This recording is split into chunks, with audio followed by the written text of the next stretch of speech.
around a little longer, Aunt Dorothy. Jeffrey's dying to meet you. I'm dying for him to meet you. I wish I had the chance this visit, too.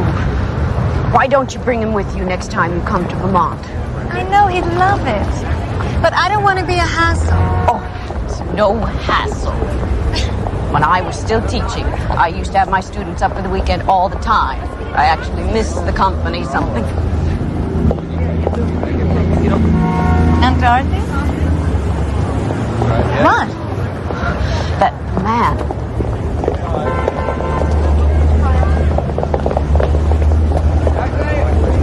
No, it couldn't be. Who is it? Two women, a man, a chase down library steps, and so our story begins. Like life, all stories have a beginning, middle, and end. But the distances between beginning and end, between story and life, can sometimes be deceptive, especially when viewed through the shifting prisms of the Twilight Zone. Come on.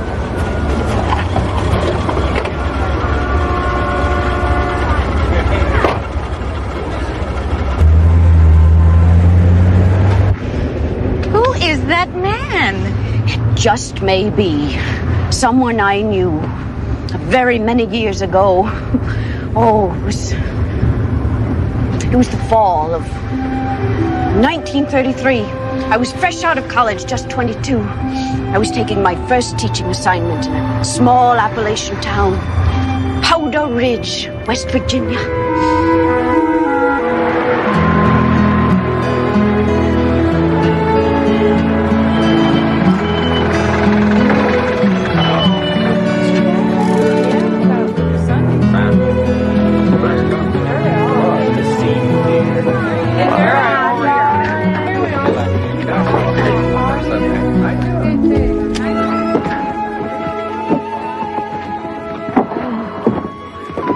Go, ma'am. Oh, thank you. You should put all your shoes in the one bag. Oh, not shoes, books. Miss Livingston. Yes, I'm Dorothy Livingston. Oh, you must be Mrs. Dockweiler, Roberta. Oh, it's a pleasure to meet you. It's nice to meet you, too. You best give that one here, son. Oh, do as the gentleman says, will you? Yes, sir, Mrs. Dockweiler. I didn't realize you'd be leaving so soon. I have so many questions. Well, I'm afraid my sister's baby isn't willing to wait. Oh. Now, don't worry. There is nothing that you need to know that isn't in the notes I left you on my desk. Well, Let's get on board now, man. Oh, now, don't worry. These 3 months are going to fly by, and by the time I get back, you're going to wish I would have stayed away forever. Oh, something else not covered in my notes, something important. There's a boy, a primary grader. His name is Micah Frost. Now, he's going to want to be able to use the school library very often. You must never deny him access to the library. Never. You understand?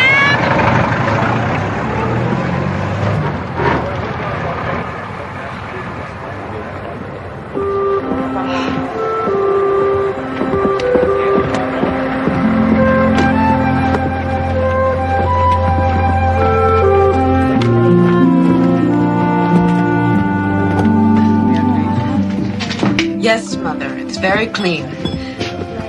And the bed is firm. I checked first thing. Listen, I'm going to have to go soon. This is very expensive. I know. I'm going to miss our after-supper talks, too. I'll call you up first thing next Sunday and let you know how everything went, okay? I will. I love you, too. Very much. Very much. Good night, Mother.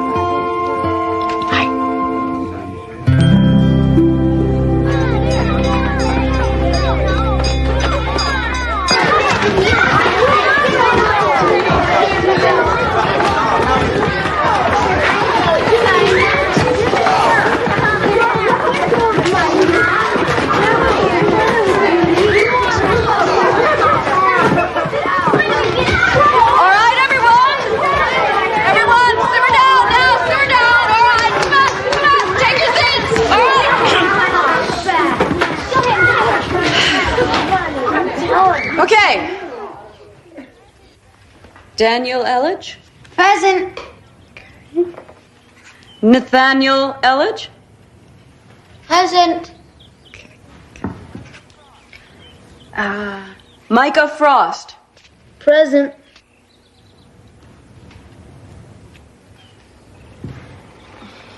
Okay.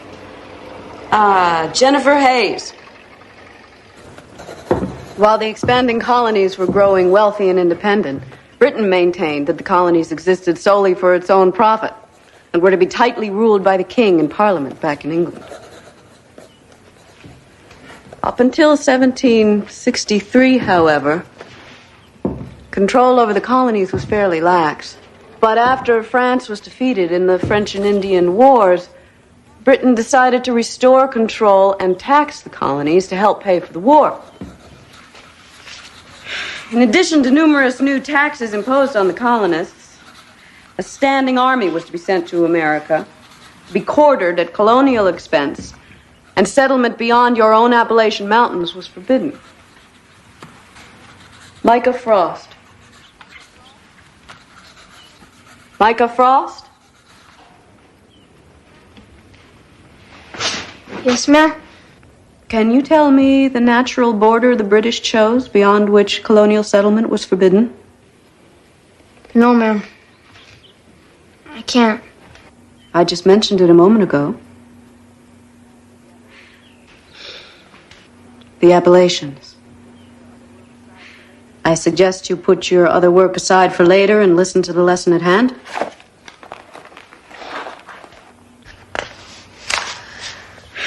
In 1765,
Micah. Micah. Time to go home.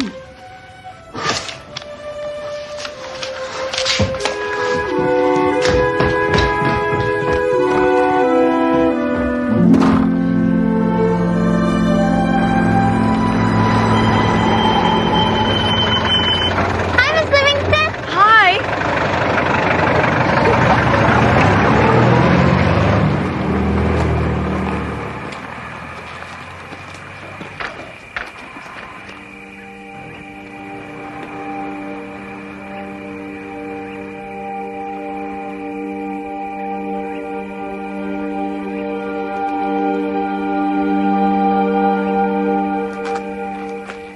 So in order to add the two fractions, we must first determine the common denominator.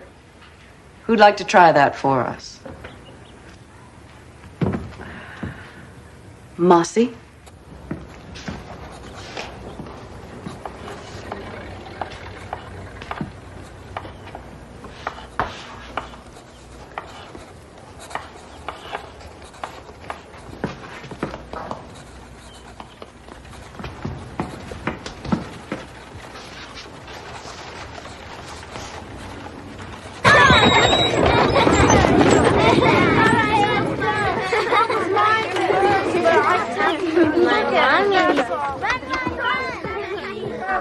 Look at this.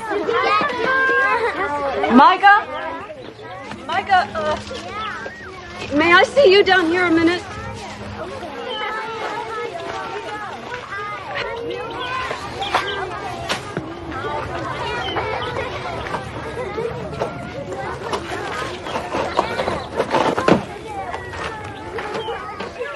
Micah, I've been going over the school records, and as far as I can tell, Mrs. Dockweiler hasn't had a conference with your parents in quite some time. I was wondering if you could shed some light on that. My parents died in an accident in our truck more than a year ago. I'm sorry. Who's taking care of you? It's just me and my grandfather now. I see.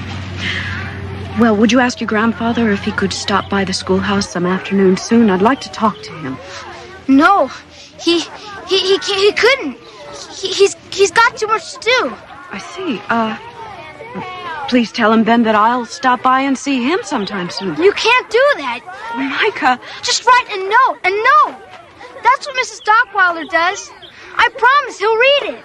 Well, I'm afraid that won't do in this case. You can't see him. You can't.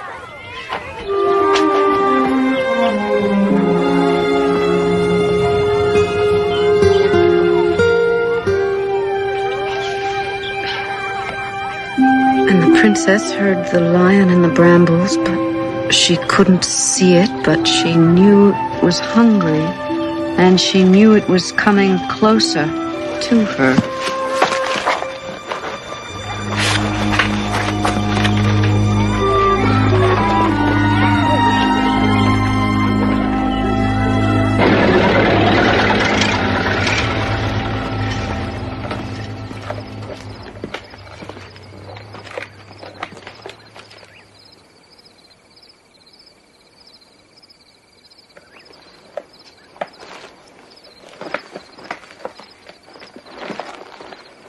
And as the sun disappeared behind the mountains, the forest grew very dark.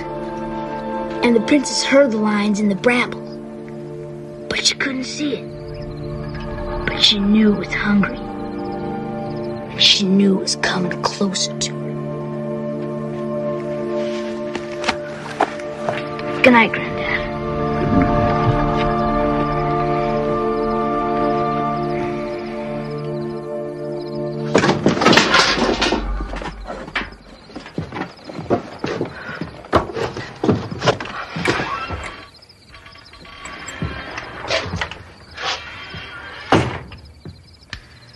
How much did you hear? Just the very last. Micah, I apologize. When I stepped up here, it was not my intention to eavesdrop. Micah, why don't you tell me what's going on?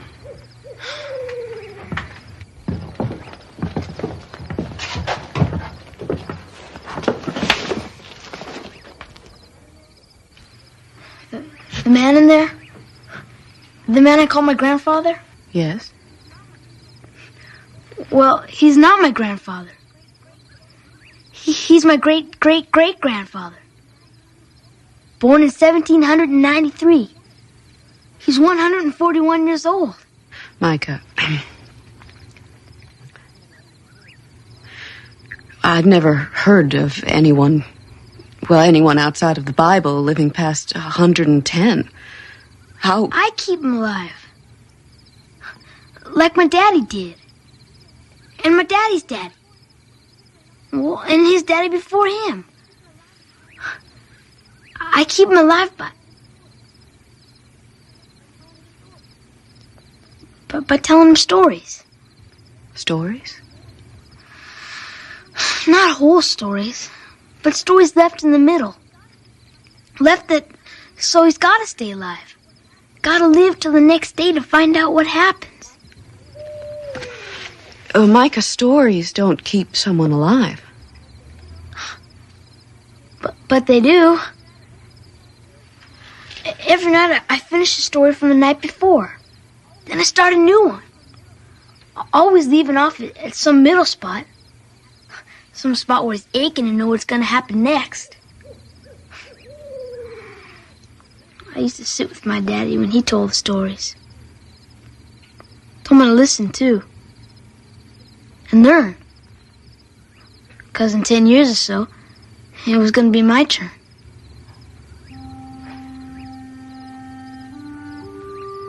Then he and Mama died out on old Simpson Bridge. Came to be up to me that very day. Have been ever since. You make up a story all by yourself every day? Got to. Micah, even if it is your stories that keep him alive, everybody has their time here on Earth. Wouldn't it be wrong to keep such an old man alive in such a way? I remember lying in bed lots of nights, hearing my mama argue about that same thing, my daddy. But my daddy always said that as long as Granddad was clear-headed and comfortable, well, it was unthinkable for us, well, his family, not to do everything we could to keep him with us.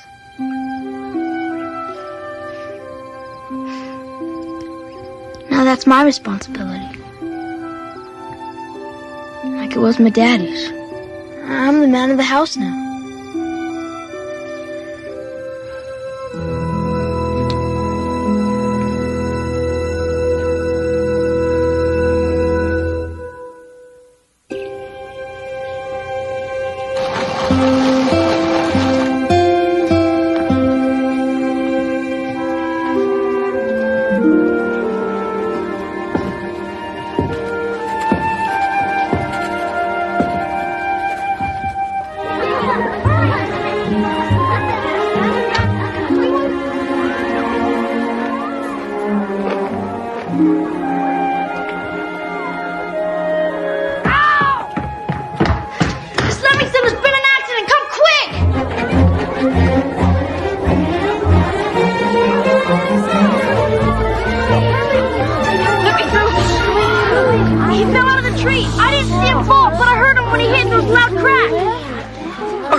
I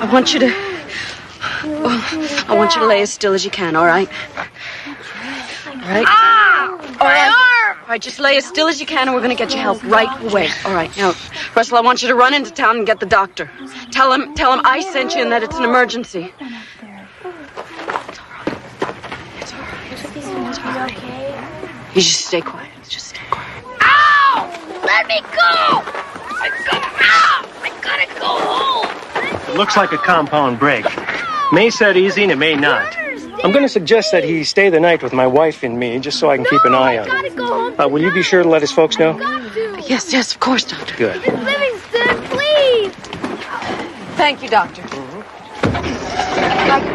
going to be all right. It's going to be all right.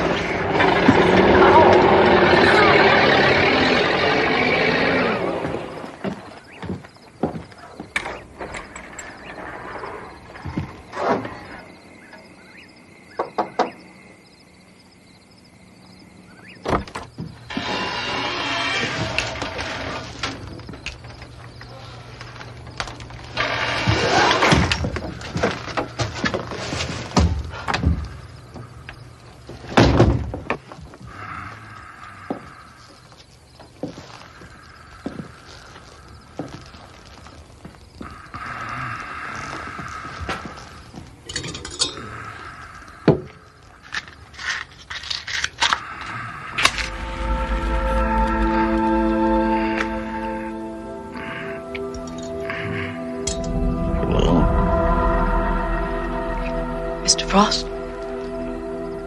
Huh? I'm Dorothy Livingston. I'm Micah's teacher. Oh, yes. He's mentioned you several times in the last few days. I've come because there's been an accident at school. Micah? He's all right. He broke an arm in a fall from a tree. Apparently it's nothing serious. He's with the doctor now. That boy is quite a climber. He's a real Frost. I never met a male Frost yet who wasn't most comfortable perched way up higher than anybody else. Did the doctor say what time the boy was likely to be home?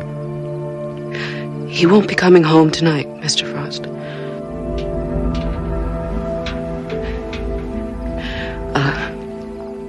He's going to be staying with the doctor and his wife until the morning.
You're still alive. You didn't need the stories. You didn't need the stories. Micah.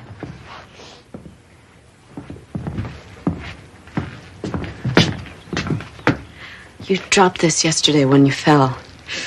Oh. I finished the story that you'd begun last night, and I began another one. It's all in there. But I didn't think that you believed... I'm still not convinced that it's the stories that keep your great-great-great-grandfather alive. But I thought just in case...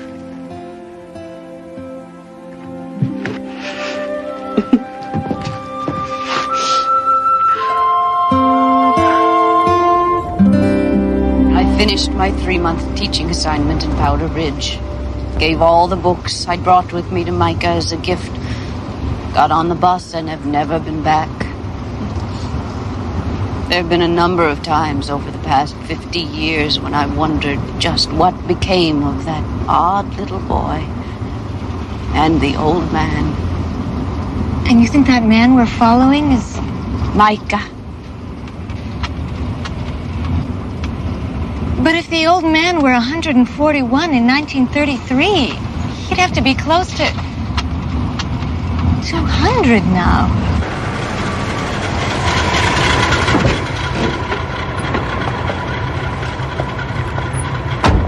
Keep it. Thanks.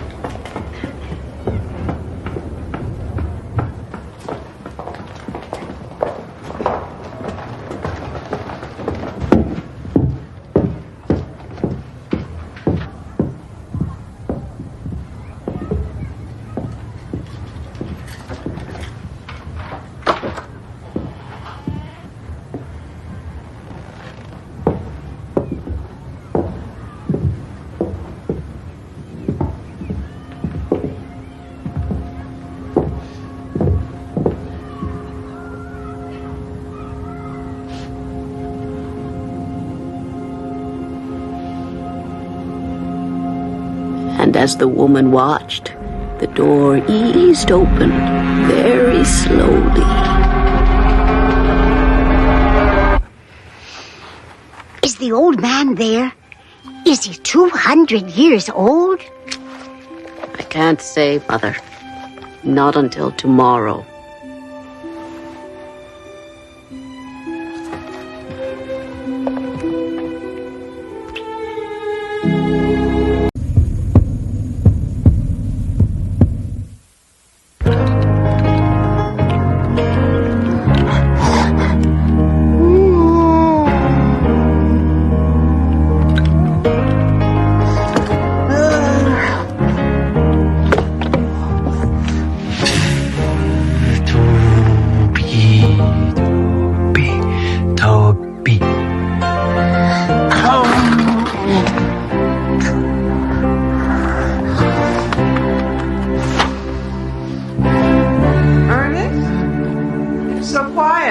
right? He's fine, dear. He's just playing. You know I worry, Ernest. I know, dear.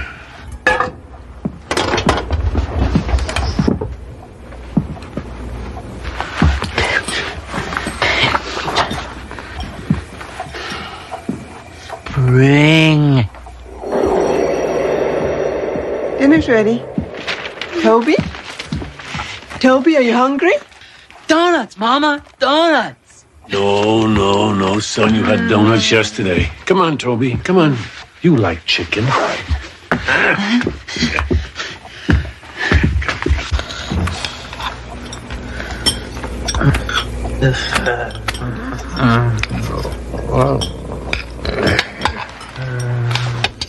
No, Toby. Come on. Donuts. Now, you eat the dinner your mama cooked. Maybe for dessert. If you eat your dinner. Toby, chew your food.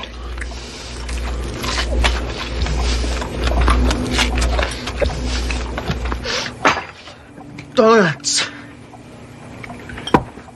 All right, Toby, let Daddy get the picture.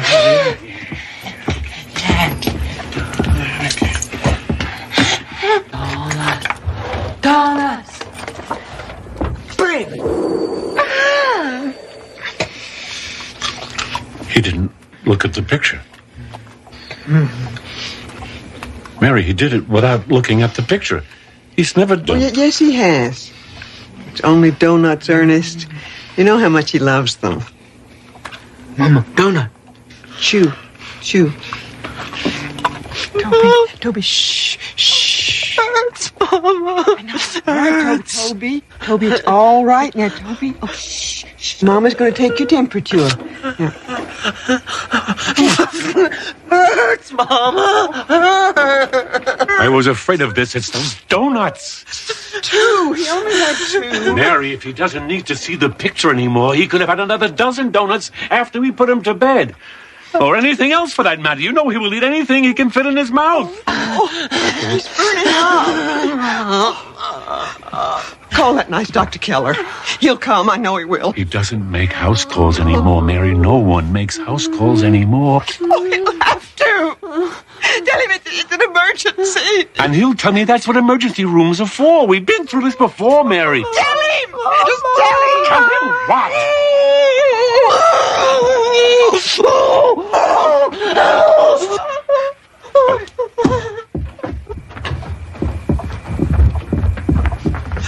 Are you calling Dr. Keller? I'm calling an ambulance. We can't.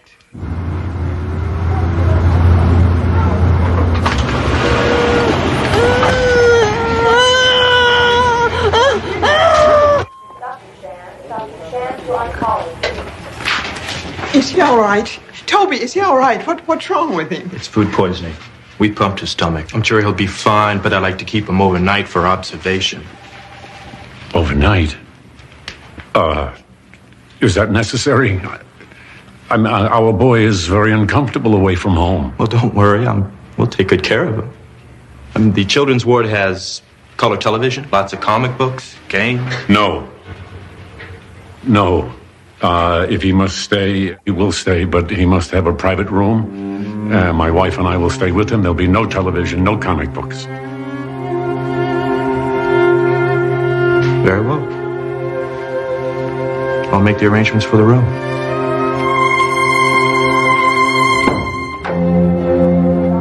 Good morning, Mr. and Mrs. Ross. I'm Miss Kemp.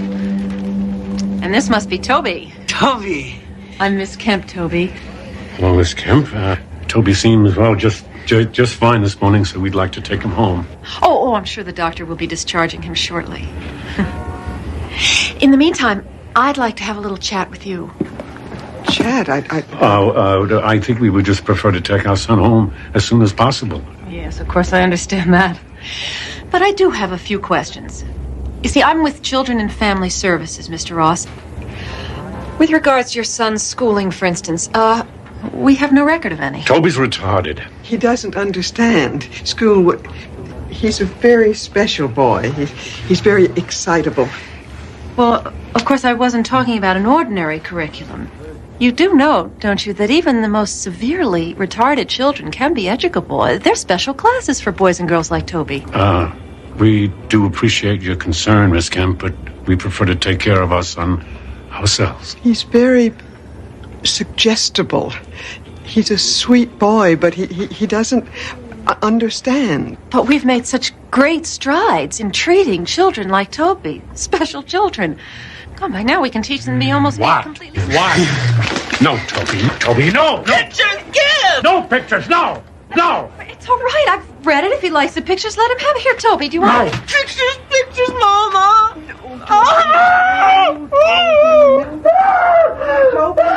Toby, it's all right. Mama's here. Now, Toby, we're going to take you home, and you can look at your toy book. Toby, don't cry. We don't allow him to look at such things. It's only a magazine. There's nothing wrong with a magazine. We'll be the judge of what's right and wrong for our son, Miss Kemp. Get the boys' things, Mary. We're leaving. Wait a minute. You can't just walk out of here. Can't we?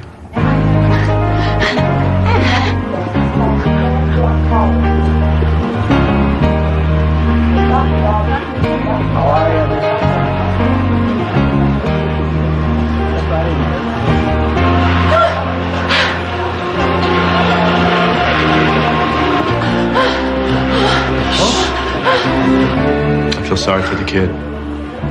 Anything we can do? Yeah, I can look into the home situation. I mean, these aren't the dark ages, right? Expect I'll be seeing a lot of the Ross family.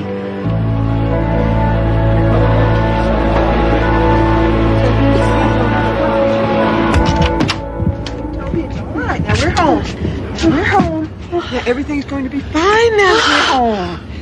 Now, here you go play. Be a good boy. Ernest, what are we going to do? He saw it. I know he did. He was staring at it all the way down the block. What if he brings it? Mary, he's home. He has his toy book. He will forget. It was only a squirrel. It'll be dead if it arrives. I will bury it in the backyard with the others. I will get rid of it, like I always do, don't I? Please, remember your heart now. Don't concern yourself. You know I worry. Well, Ernest, that woman, Miss Kemp, what if She won't bother us. I'll take care of it. Mary, please. He's a good boy, Ernest. He just doesn't understand. Maybe that woman is right. Maybe a class, some kind of a special teacher. Mary. Just a little help. Just for a few days, just a couple of hours. That's not wrong of me, is it? For just a few hours.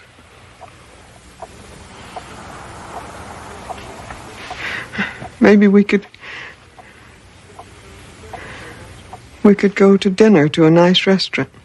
Just the two of us. Or maybe we could go to a movie. How long has it been since we've seen a movie? I know you're tired. It would be nice to have someone share the burden, but we can't, Mary. We can't. He's ours. Our son, our responsibility. If we leave him alone for just a few hours, there's no telling what sort of things he might see. Or what he might bring.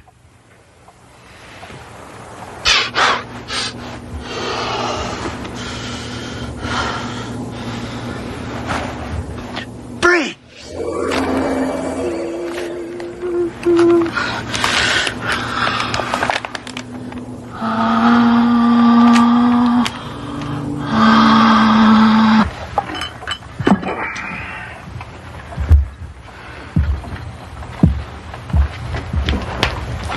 Mary, I made you some tea. Ernest. How nice. You didn't need to do that. Where's Toby? He's still in his room. He's playing or sleeping. He's fine, dear. Just have some tea and try not to worry. You know I can't help it. I'll just peek in and see if he's all right. I'll be right back.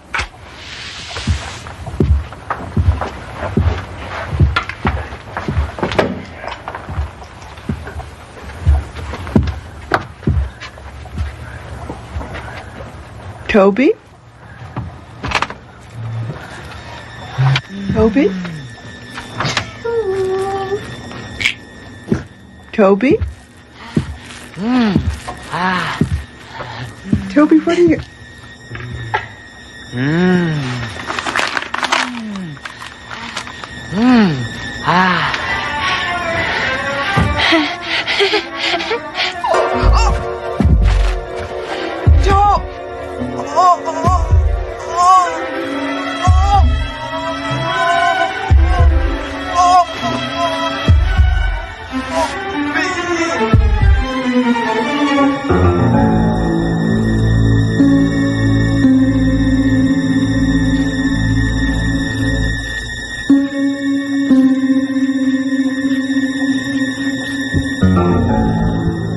Mary? Mary? Mary?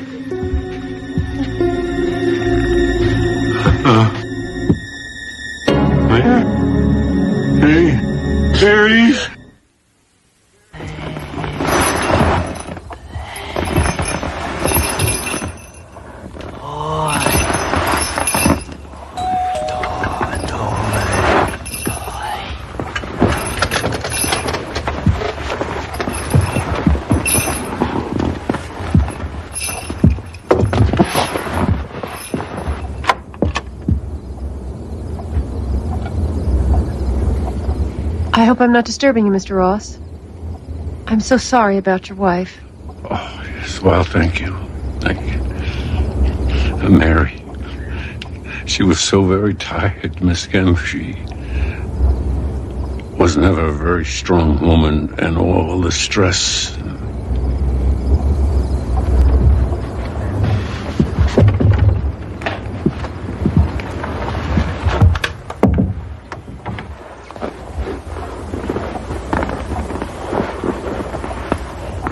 Hello, Toby.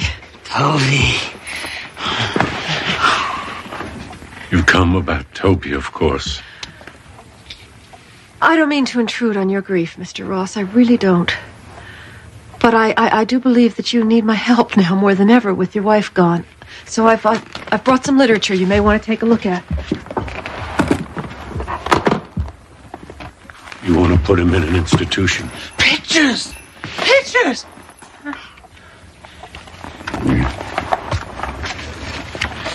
It's very nice. I won't send Toby away. Now, if you're done, I'm very tired. I'm not done, Mr. Ross.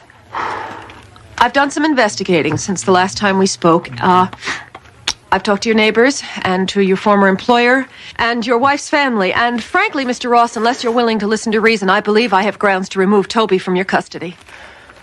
I see. Your treatment of the boy is appalling. It's almost medieval. According to your neighbors, he's a virtual prisoner here. You never take him outside, not even for walks. You've boarded up the windows of this house. You don't allow him to play with other children. You don't take him to the park or the playground or even the zoo. According to your wife's sister, you don't even allow him the meager solace of a television set. No, we don't. It's all right, Toby. It's all right. She won't hurt you. She won't hurt you. No, I think you've hurt him enough already yourself. Sit down, Miss Kemp. Don't say another word. Just sit down. You want to take Toby from me? Then maybe it's time you knew something about him.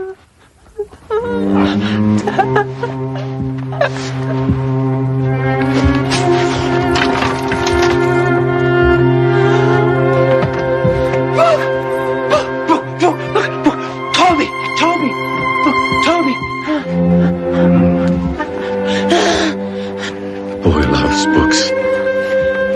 Photo books, comics, magazines, anything with pictures in it. Toby. Come, Toby. Come on, Papa. Come here.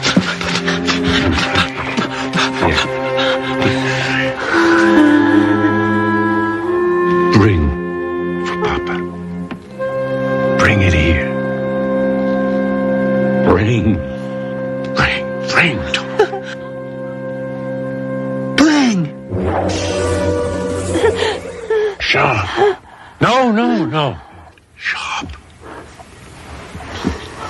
There are a lot of sharp things in this world, Miss Kemp. A lot of dangerous things. Do you understand? I'm sorry, Mr. Ross. I'm trying to talk to you about your son's future, and you're doing parlor tricks. Prove it to yourself. Go on.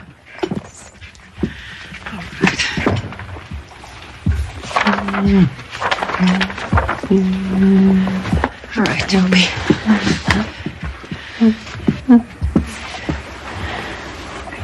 Bring this. Mr. Ross, this is not...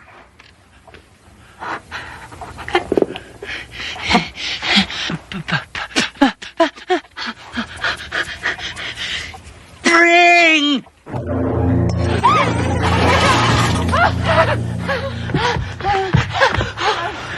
What is this, Mr. Ross? Some kind of miracle? A miracle, no, Miss Kemp. It's more like a curse. Why do you say that, Mr. Ross? This boy has a gift. He has a talent nobody else has ever had. He saw a puppy on television one day before we got rid of this set. He wanted it, so he brought it. It was dead when it arrived. He can bring back living things, but he forgets. Our backyard is full of what I've buried there. Do you still want to take him to the zoo, Miss Kemp? Do you still think he needs to play with other children? Most of the time, he needs a picture. Now, sometimes Toby just remembers. I owe you an apology. Toby was never the prisoner. It was us, Mary and me. All right, Mr. Ross. Listen to me. It doesn't have to be that way. Toby still needs help. He needs it now more than ever. You know what kind of help the world will give him. They'll lock him up, run their tests and experiments, use him if they could for whatever they want. Toby won't say no. He can't say no. And when they're finished with him, what will the life of one little retarded boy be worth? He is my son, and this is his home. Get out! Out! Get out! Get out! Mr. Ross, I cannot leave here and forget what I've seen and heard. I have to report this. Get out! No, Toby! Toby, please get out! Toby, no!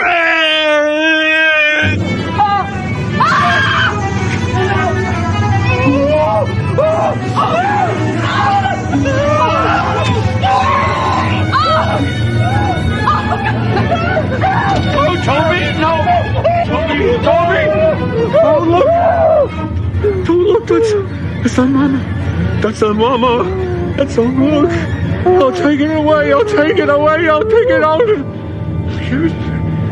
It's all right, Evan.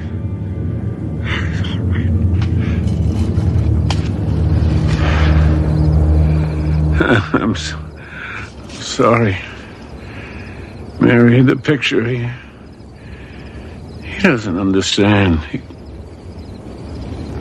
It was my fault. I never should have.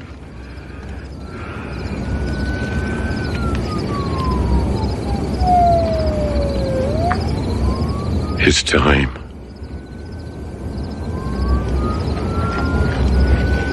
It's time.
You've always been such a good boy. Yeah.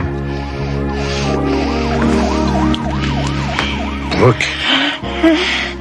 Look, Toby. Look. Look. See? Oh.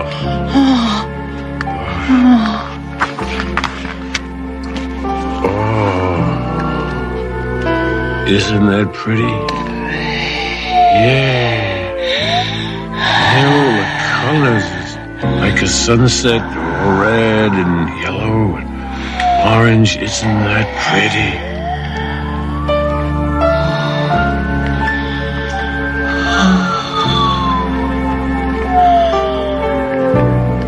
I love you, my good boy.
Swinging on its arms. 1.2. It's on its way. You know, I gotta worry. Report from the front, Captain. Lieutenant McPherson has a worry. This is no joke. What? What if he can read our minds?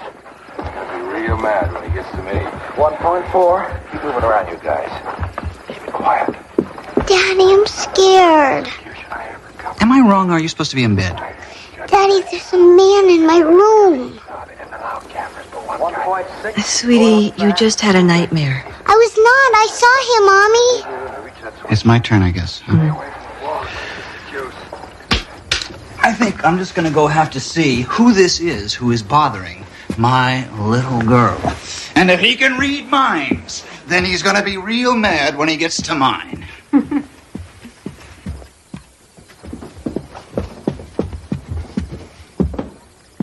He was over there, Daddy. He was watching me.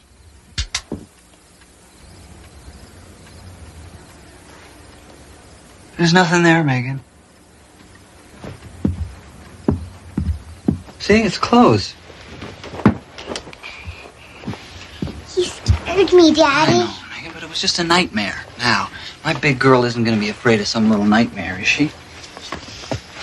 Come on. In you go. Now, look, okay. Can you keep a secret? Okay, well, when I was a little kid, I had a lot of nightmares. Monsters. Monsters? I mean, they were in the closet, they were under the bed, they were everywhere. But my dad, he told me the secret. And then I wasn't scared anymore. Monsters cannot get you if you hide under the blankets. They can't? They can't. That's the rule, and even monsters can't break the rules. That's my girl. That's good. See, the only problem with that theory is that blankets can't hide you from daddy's. Okay. Oh, now you're going to sleep, right? Right. Good night, kid.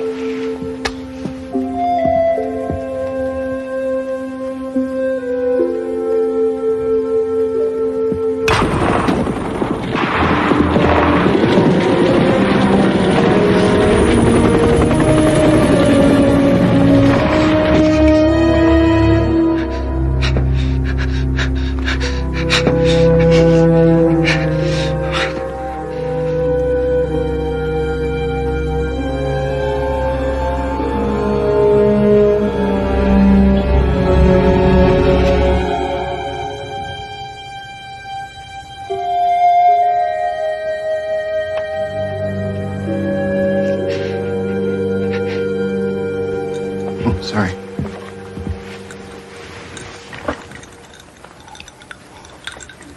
Jeff? What's wrong? God, you look like death warmed over. No, it's nothing, I tell you, honey, I thought... Huh? Nah. It's absurd. It's like daughter, like father. Oh, and the man, it was a chair full of clothes. Well, she has your imagination. Yeah. I was wondering where it went. She's okay, right? Yes. Yeah, sure. Here's your story. North Pole, November 3rd. Ed Scott reporting. World's biggest traffic.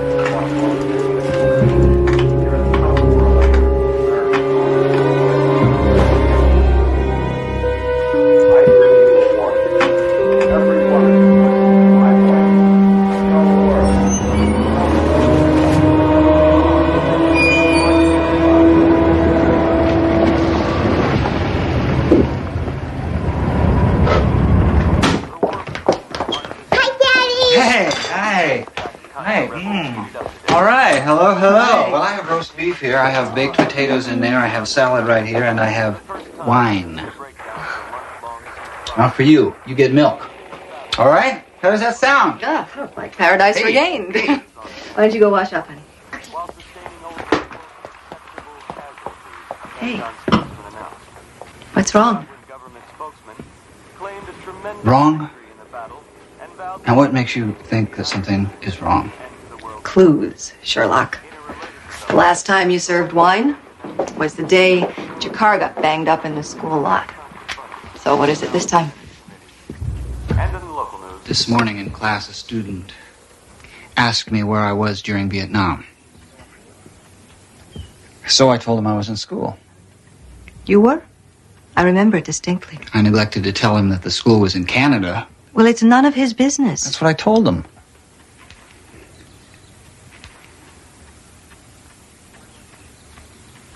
So why do I feel so guilty?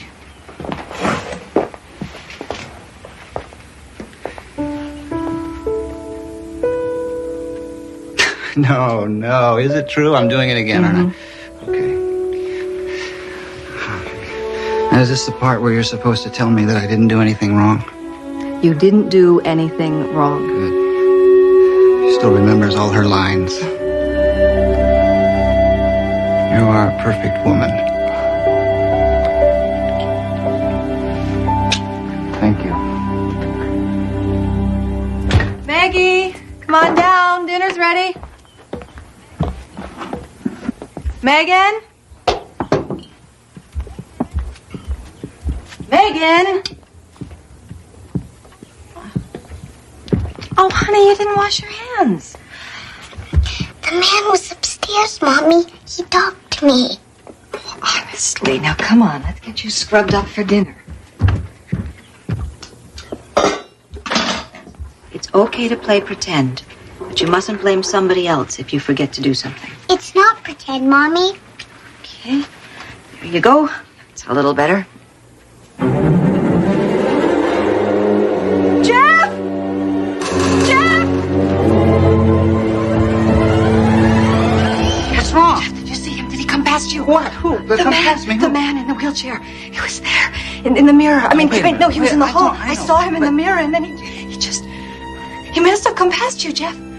A man in a wheelchair. Yes. Look, honey, wait a minute. I mean, I think I would have noticed somebody coming past me in a wheelchair. And besides, how could anybody get a chair down these stairs? Well, if he didn't come past you, then he's still... He's gone, Mommy. Oh, Maggie. Don't be scared. He's a nice man.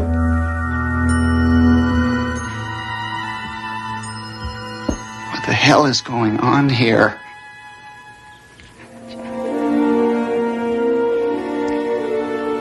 I don't know. I think it's time I found out.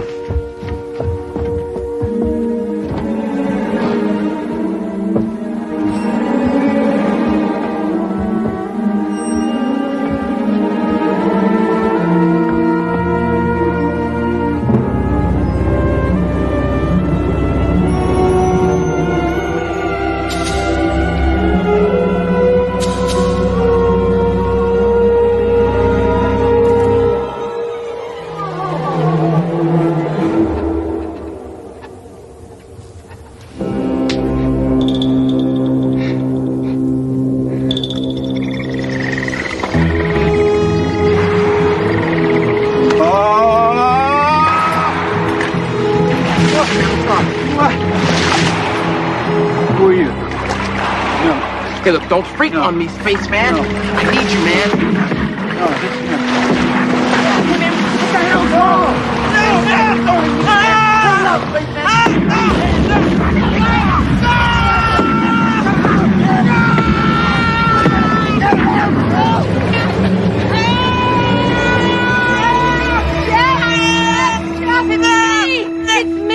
It's just me. It's just me, sweetie. It's just me. I'm the reason he's here. But you didn't do anything. Oh, no? I can think of something I did. I got drafted. But I chose Canada. I copped out on Vietnam. And now it looks like Vietnam is catching up with me. See, maybe Vietnam was my fate. Maybe I was supposed to die there. And maybe this legless ghost is the guy who went instead of me. Or maybe he got killed because I wasn't there. No. This is just your guilt talking, not you. You said no to a dirty little undeclared war. You helped stop that war, Jeff. Now you know that. No, I don't know it. All I know is that I have to leave because if I go somewhere, then he'll follow me and you and Megan will be safe. Oh, maybe, but maybe not. Jeff, whatever this is, we've got to face it together.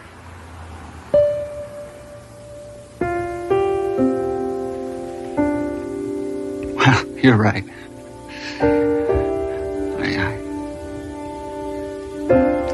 You are right.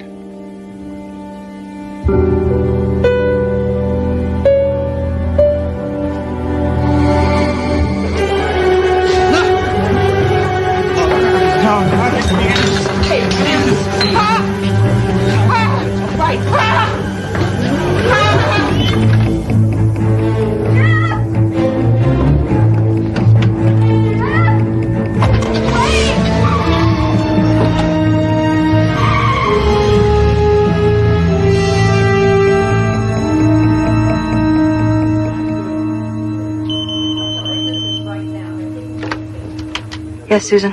Your husband's on 5. Thank you. Where have you been? I've been so worried. Denise. Is it you? Of course it's me. Are you all right? You sound really strange. Strange? No. I'm fine. Denny, how are you? Denny? You haven't called me Denny since high school. Jeff? What is going on? I just need to see you, Denny. Just for a little while. I'm at home now, Denny, and I need to see you. Okay? Okay, I'll be right there.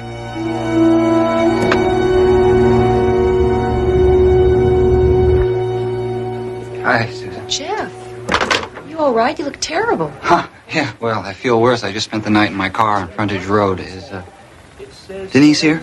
She went home about 5 minutes ago, right after you called. Right after I called. I didn't call. Of course you did. I put you through not 10 minutes ago. I ought to be able to recognize your voice by now.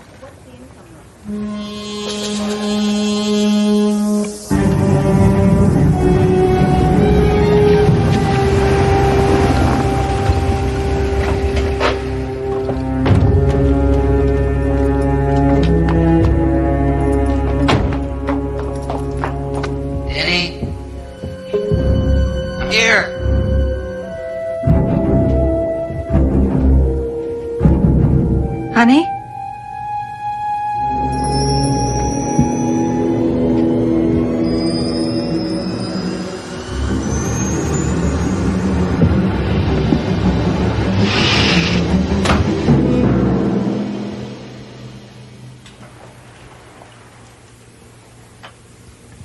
Jeff? You're looking real good. I mean, you look even better than you did back when we were together. Oh, God. What happened? Is that the question? What happened? What happened? Vietnam happened, Denny. And a draft lottery.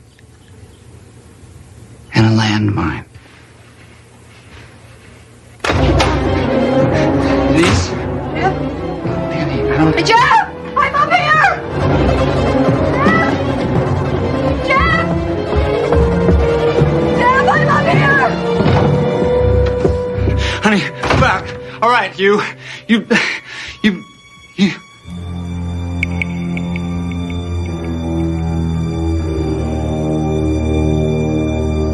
me. That's bingo. And this isn't happening. Then a dream? Yeah, well, right. But are you dreaming me? Or am I dreaming you? I mean, I don't give a damn one way or the other. You see, I think we're both real. I think that somewhere around 1971 we came to this fork in the road. And you went one way and I went the other. And we ended up in different places.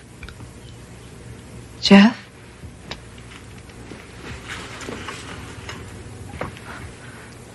Spaceman? On your road? What happened? To us. To us. Oh, Denny, yeah. You and me? Oh, well. Gee.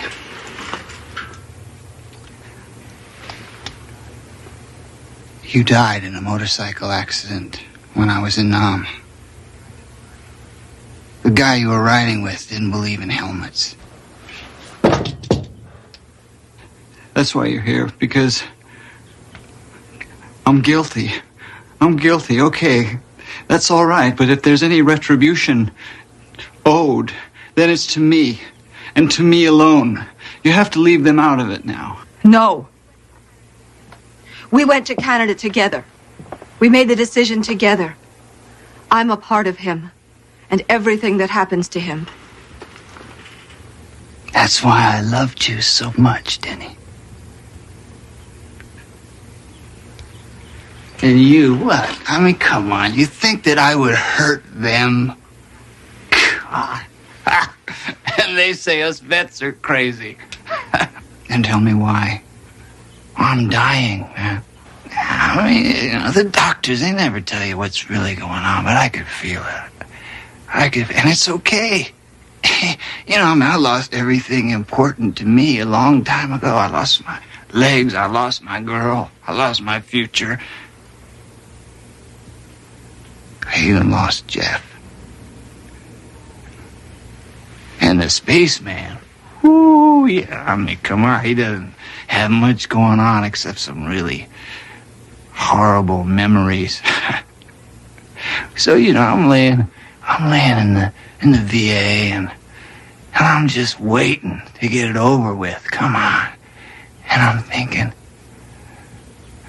and I'm wondering, you know, how it would have been with Denny and me.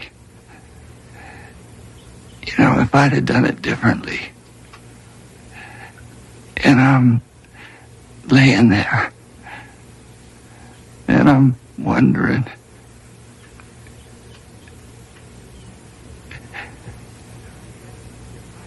And I guess I just wondered myself here. I just wanted to see him, brother.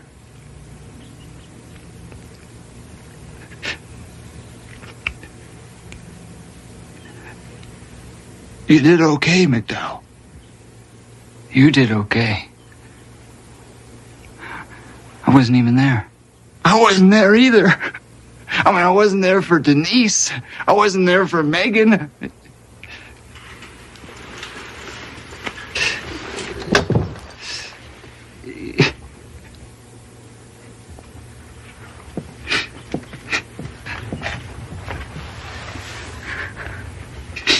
Yeah.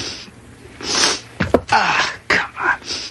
I think I think it's probably time I went. No, you can stay. If you want to. Yeah, well, I'd like to. It'd be nice, but I can't. I got some nice memories now, though. Thanks. The flashbacks. It must work both ways. You and me, we're the same person, right? I have some memories. I have some good memories. Maybe if we touched. No, you don't know what you're talking about now. But I have good memories. The day that Denise and I got married. Our honeymoon. The day Megan was born. No, it's no good, see? Because then you'd have all that stuff about all those men dying around you. Then you'd have all the years in the hospital and in this damn chair. No, and then you'd remember everybody backing away from you, everybody watching you, you know? Come on, hey, you'd be waking up with nightmares, you'd be screaming.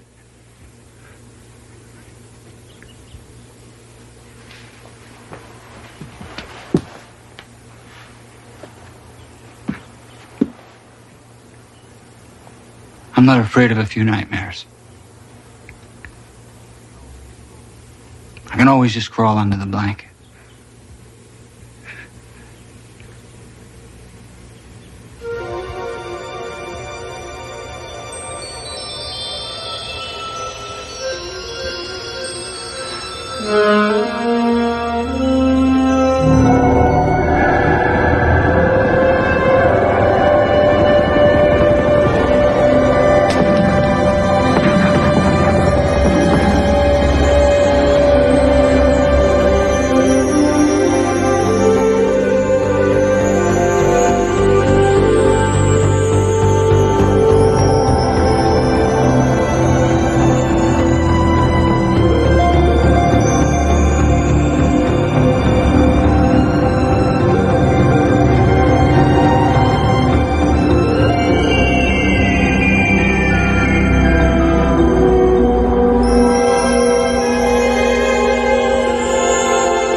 I guess we're both heroes, huh?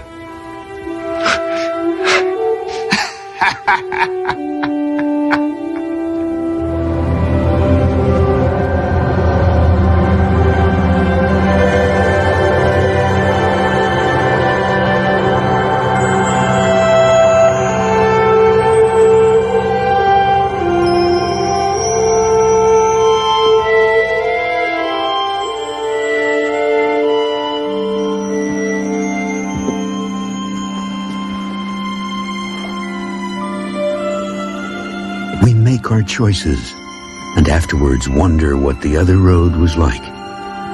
Jeff McDowell found out and paid the toll.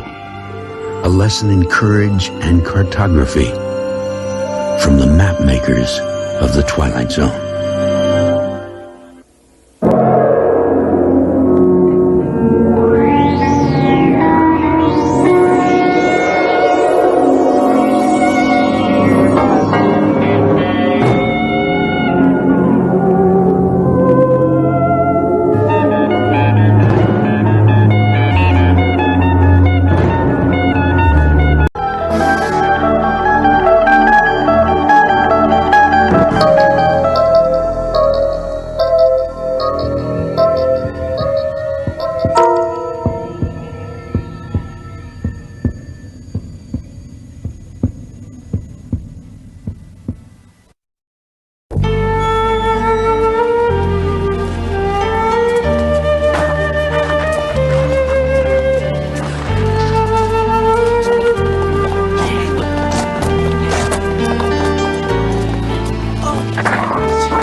Harry, Jason has to change. We're leaving.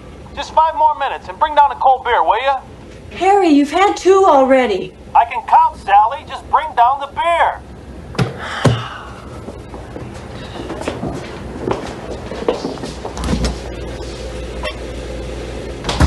Mommy, why does Daddy spend so much time down there? I don't want you to worry about it, okay?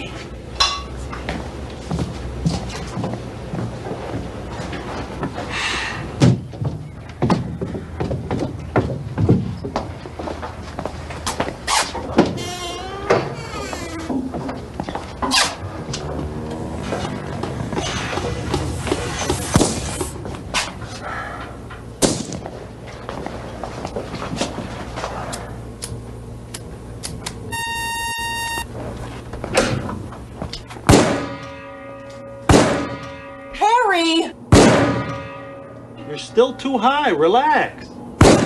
Jason has to leave! Better. Much better. My sister's expecting us before dinner, and it's a 2-hour drive.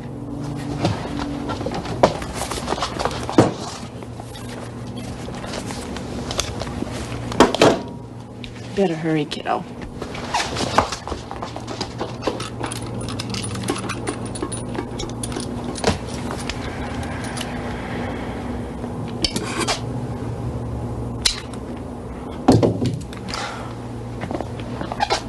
Don't you think he's a little young, Harry? The earlier they start, the better. I want everybody in this family to learn how to protect himself. He's only 7 years old.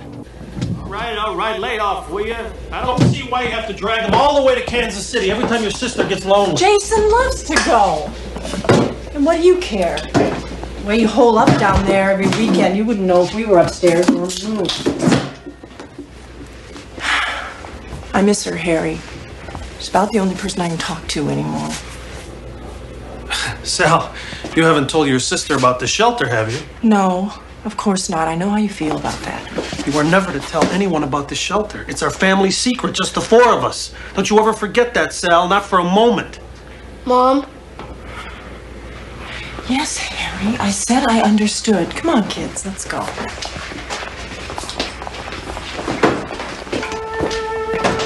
You coming by with the receipts later? He said around 6:30. Why don't you take him hunting this weekend like you used to? Yeah, I just might at that. Bye, Daddy. Yeah. Jason, don't let your cousin push you around.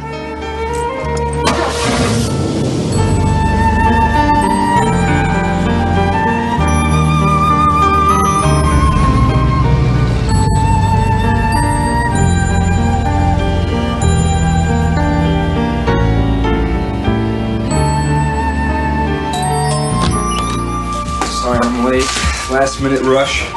Old man Richter came in, wanted to buy a new clip for his automatic, and then a couple of hunters from Wheelerville needed ammo. Well, it's a good week all told. Hey, have you heard the news about this Middle Eastern thing? Oh, it's getting scary. This evening, the fighting seems to be spreading. Where's Sally and the kids? I went up to Kansas City again to visit with her sister. I was just putting dinner in the microwave. Stick around, I'll pop in another one. Just minutes Great, ago, sure, thanks, Harry. that the President and First Lady did indeed leave the White House by military helicopter half an hour ago. Toman refused to disclose their destination, nor would he confirm that their departure has anything to do with the escalating crisis in the Middle East. Well, I guess it's just like you predicted, Harry. The whole world's going straight down the old toilet. Going? Ha! We're already in the toilet. Drugs, terrorism, pornography. It's worse than any war. Sally used to understand all that, but now she lives in a dream world. All she wants to do is turn my son into a mama's boy. Or worse. I tell you, Nick, I almost long for it. What? The bomb. It could put a lot of things right again. You and I, we don't belong in a world full of degenerate rock stars, hairdressers, bureaucrats. Sometimes I dream about it. Afterwards. Starting over with my son. In a purified world. In a world with all the scum burned off of it. With everything basic and simple. I don't know, Harry. I can't imagine anyone wanting to live in a world with so much gone. What would be gone? Just an ugly, screwed up world slowly being eaten up by pimps and cowards? Yeah. But you'd have to survive a nuclear war now. There's not much chance of that now, is there? Oh, it can be done if you plan on it. You mean build a fallout shelter or something like that? Fallout shelter wouldn't be enough. Not here. Dunston's only 4.5 miles from Wakefield Air Base. A prime target. Any shelter'd have to be deep and blast-proof. Sure. Nick, we've known each other since high school. You've been working in my gun store for 10 years. Hell, you're practically a part of the family. I think you deserve to be let in on a little family secret. The door's lined with lead. The walls solid concrete, 4 feet thick, completely radiation-proof.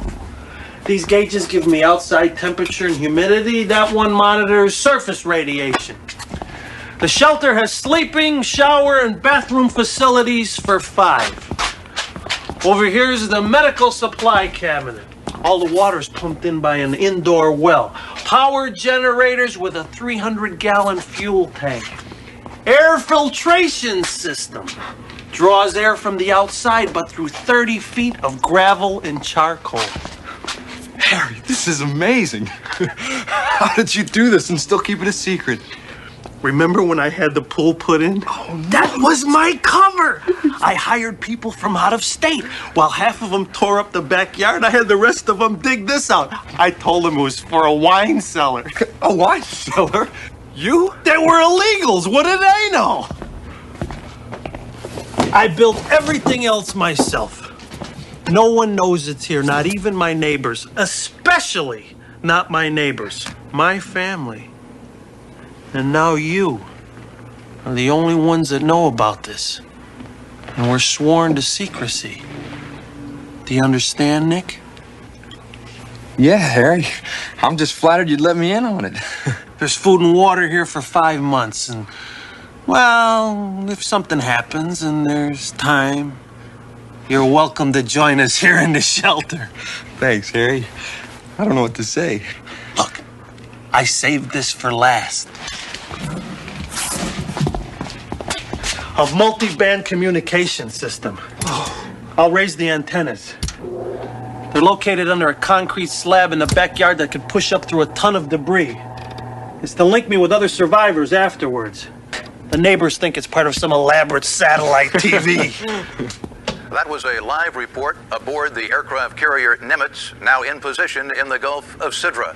Defense Department sources confirm that the armed forces have been placed on red alert and an emergency cabinet meeting is being held at an undisclosed location.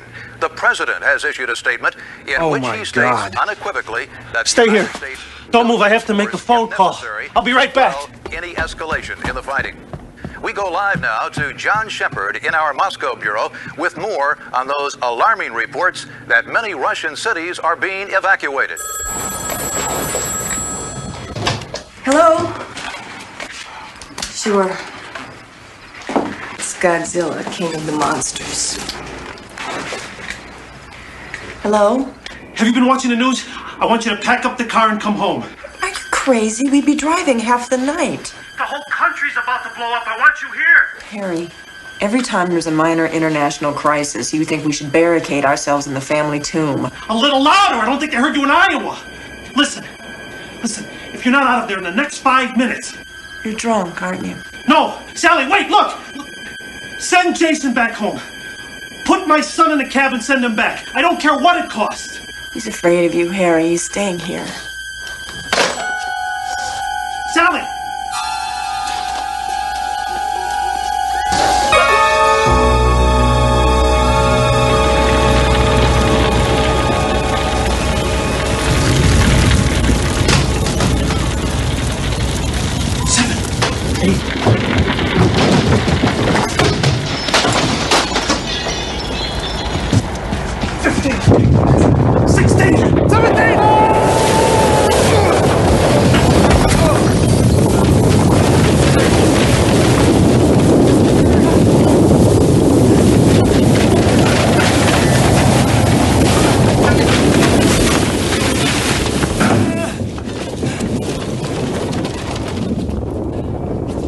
God. It's happened. This is it! This is it! The antennas, did you lower them? Well, no, Harry, I don't know how. Oh my God! Damn! Damn! That was our only connection with the outside! The shelter's completely radiation-proof. Even the radio waves. I gotta get home. My parents. Nick, you need me. Nick! I gotta get home. Nick! Stop! Listen! Listen, you're not going anywhere! It was a direct hit on the air base! Listen to me! We're gonna have to stay down here until the radiation levels drop! At least a month! Look! No! Look, Nick! No.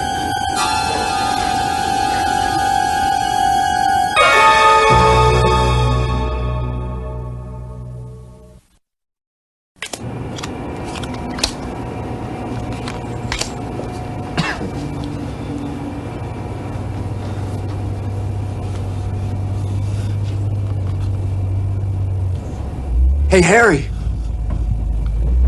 There's someone up there. Someone's coming to rescue us. Don't be ridiculous. Look at the radiation level outside. It's the walking dead up there. Survivors looking for food and water. You better pray that they don't find us. And I'm ready for them if they do.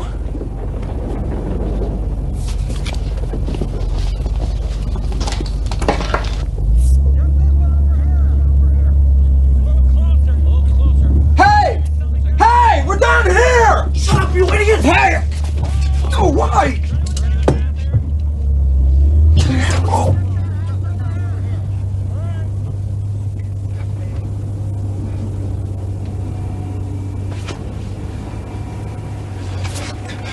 What the heck did you do that for, Harry? They could have saved us. They could have been anybody. They were scavengers, not rescuers. If you'd have let them know we were here, they would have busted that door down and taken our food and killed us. Or we would have had to kill them. Don't you understand anything, damn it? Don't you understand anything?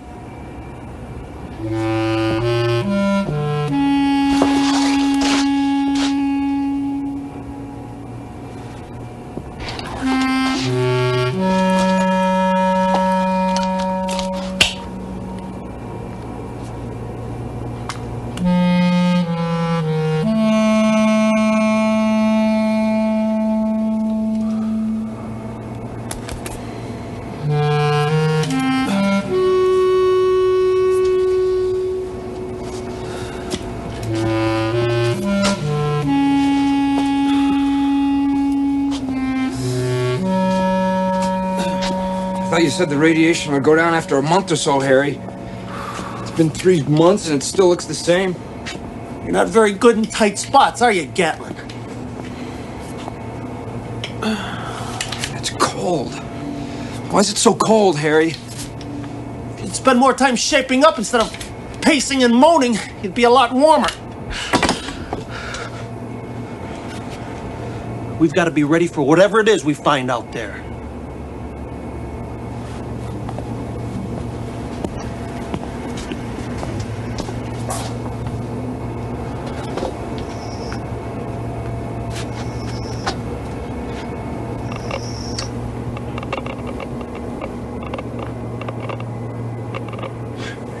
"10 months and the radiation is just as high. Man, they must have really cut loose up there. Kansas City, Topeka, LA, Paris, Moscow, all gone. No wonder we don't hear any more noises. Must be like trying to live in a microwave oven. Your parents, my son, all dead. In a war like this, they didn't have a chance." You know, Harry, deep down inside, I don't even think you give a damn. You love all this. Gatland, you haven't got the guts or will to survive. I'm sorry I didn't realize that before I asked you in. What the hell is the point of surviving in a dead world? A better world, you'll see. I doubt it. You come to hate everything eventually, Harry. don't even know why I'm trying to stay alive. That's simple. You're afraid to die. You've always been afraid of everything. I should have known better. For years, I gave you work. I took you on hunting trips. I tried to make a man out of you. It's not possible. You're right. You're right. And now all I have to do is to find the guts to choose how I want to die and who I want to die with. You're not doing anything. You're hysterical, Gatland. And I've had as much of your whining as I can take.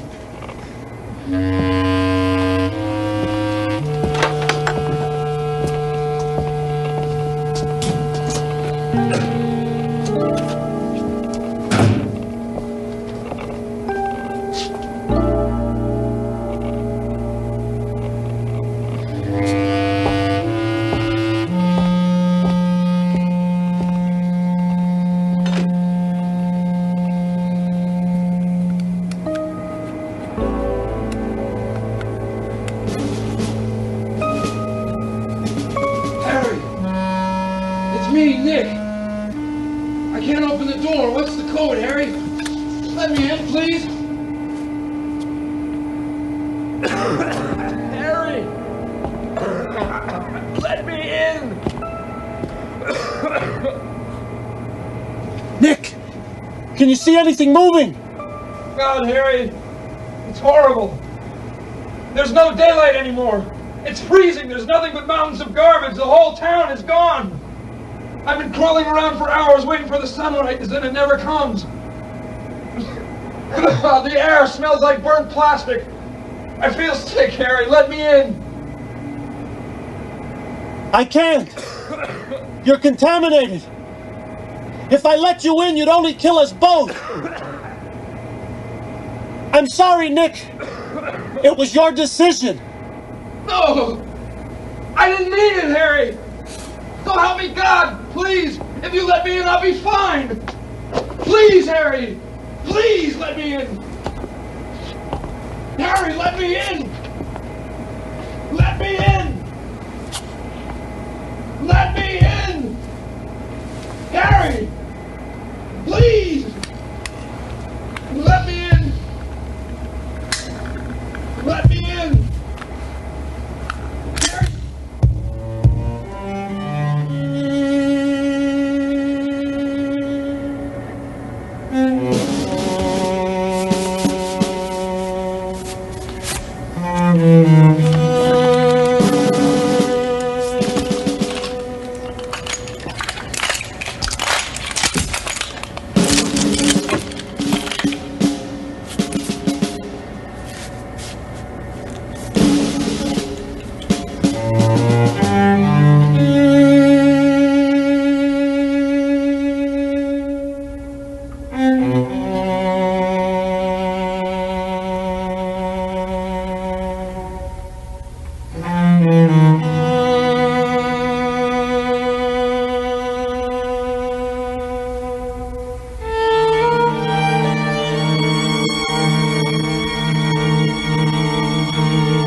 set.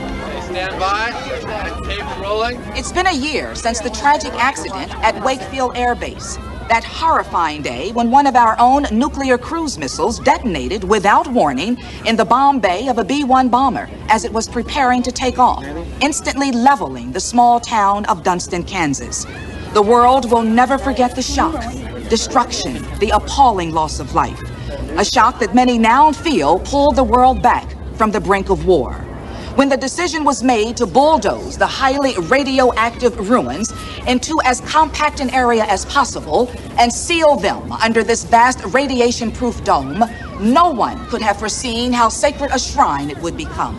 For the Peace Dome, as many call it today, has become the world's most powerful and enduring monument to the utter folly of war. Each month, hundreds of thousands of visitors come from all across the country and from around the world to get a first-hand glimpse.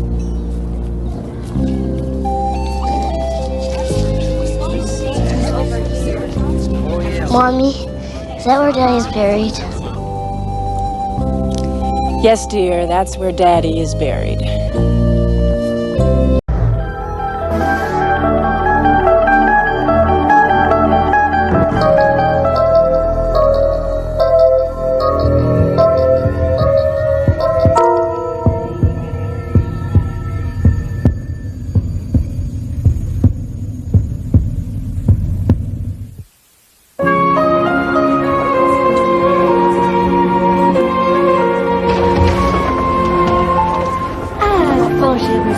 Hello, Marie.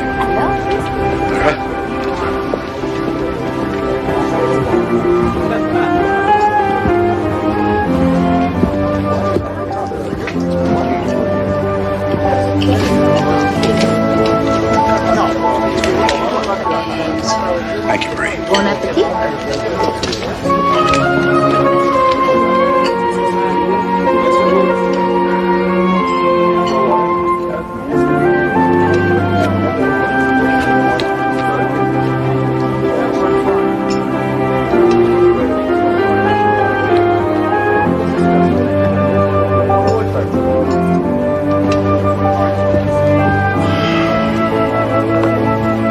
Found this in my office, on the floor. I think you dropped it.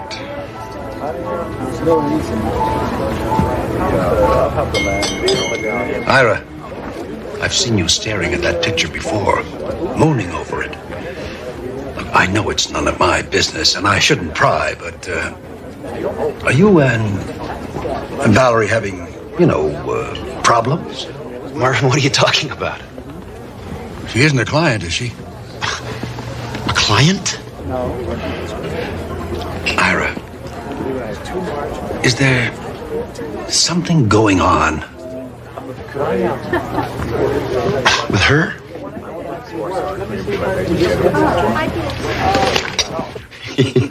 Can you believe it? He wanted to know if I was having an affair with the girl in the picture.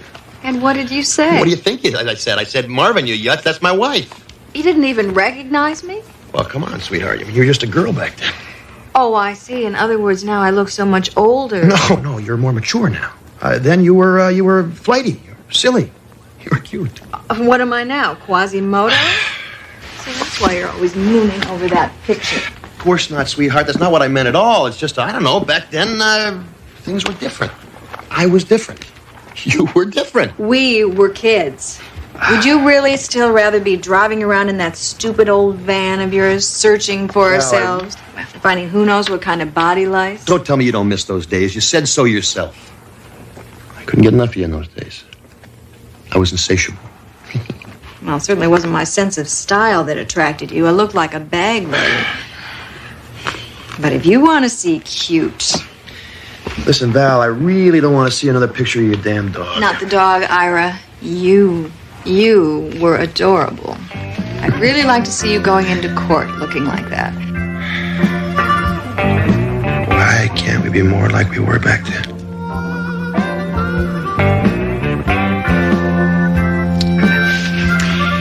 It's late. I've got to get up early. Hey. I am still insatiable, you know. So take an appetite suppressant or something. I'm going to sleep.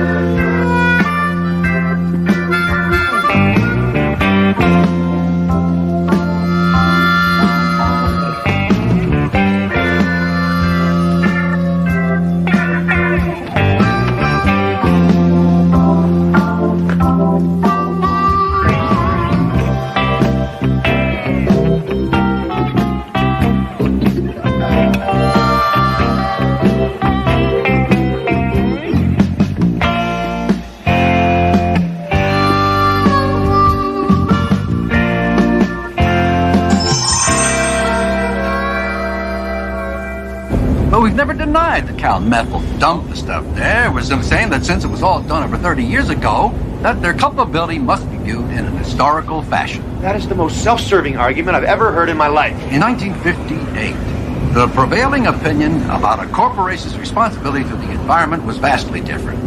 Cal Methyl will clean up the site, and that'll be that. Besides, no one's health was impaired. Marvin, how do you sleep at night?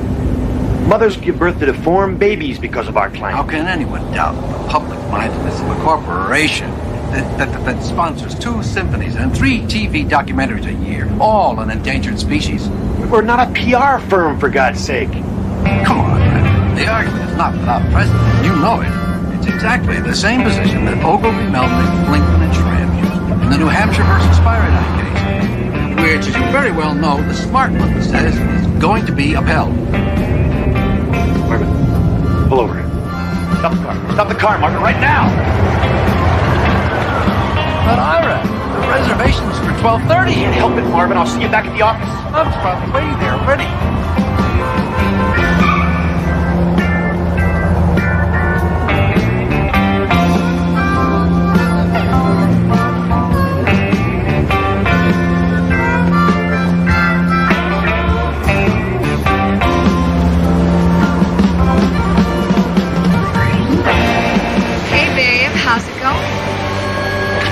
What is this, some kind of a joke? I knew it. I knew you'd freak when you saw me. What'd you do to your hair? You're supposed to be at work now? Cool out, Ira. Don't you like what you see? Val, this isn't funny. It isn't supposed to be. Come on, Ira, relax. You've been wanting me this way for a long time now, haven't you? Yeah, but Then quit fighting me.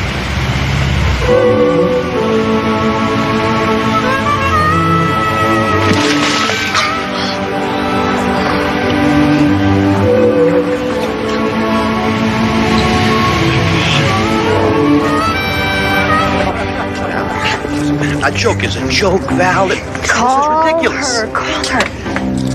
How did you do this? You look so young. Call her.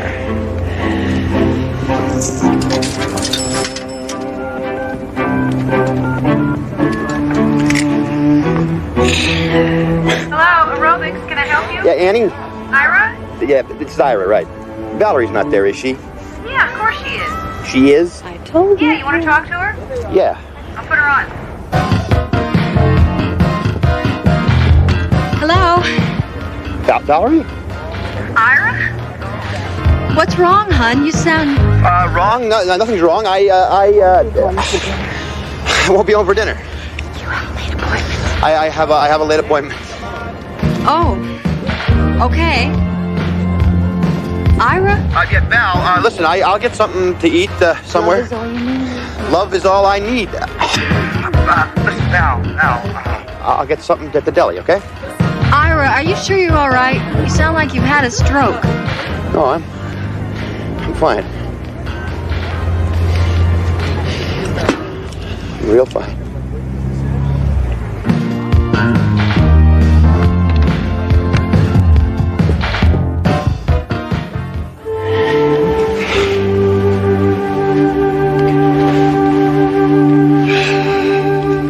You were incredible.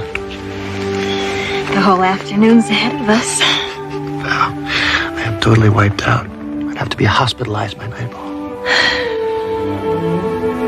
This day, it's real.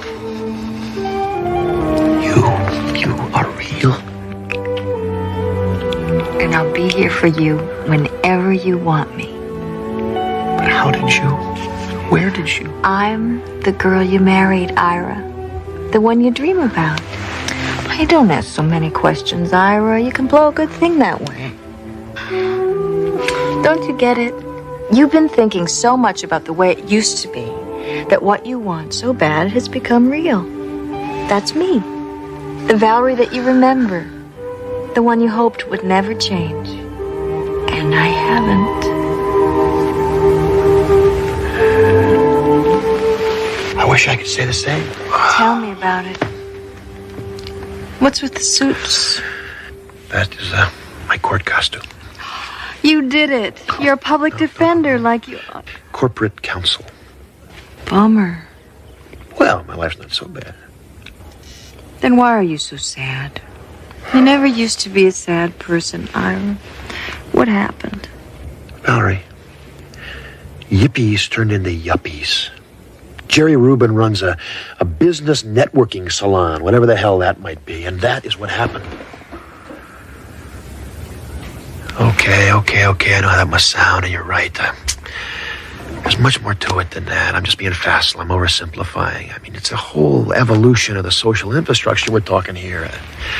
Something much more gradual, much more complex. Jeez, Val, you gotta understand. You must. You were there. We were gonna change the world, remember? Somewhere along the line, I don't know, we lost each other somehow. Est and the need decade, leveraged buyouts, tanning parlors, aerobicizing. Seems like nobody cares about anybody anymore, except himself. Our focus just narrowed. Then we need to expand it. Let's do some window pane and watch the walls melt. Valerie, if I went anywhere near LSD, we could watch my brains melt right out my ears. Sweetheart, nobody does that anymore. Wake up, smell the 80s. Jeez, Ira, you are a stone drag. Where you going? You just got here. You know, man, we used to laugh at people like you.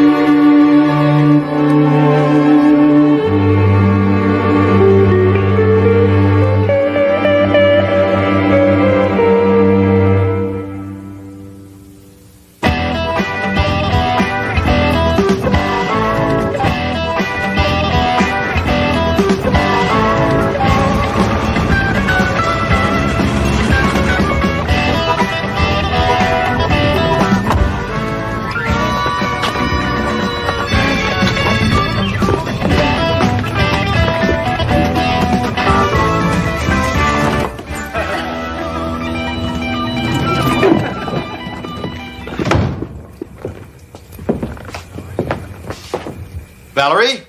I'm in here.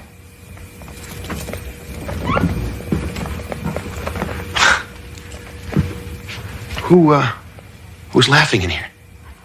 The TV, Ira. I turned it off when I heard you come in. There's nobody here but me and Herman Hesse. Sid Harton, huh? Wow.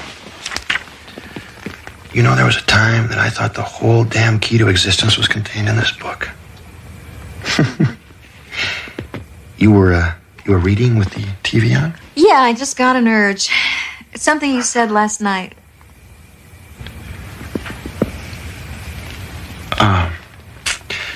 Don't stop on my account. I was just about ready to go to bed anyway.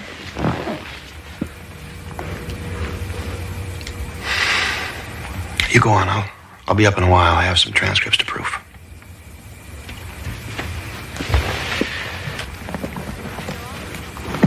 I called your office today. The receptionist said you never came back from lunch. Yeah. There was a meeting at Cal Methyl. It was on short notice. Took all day.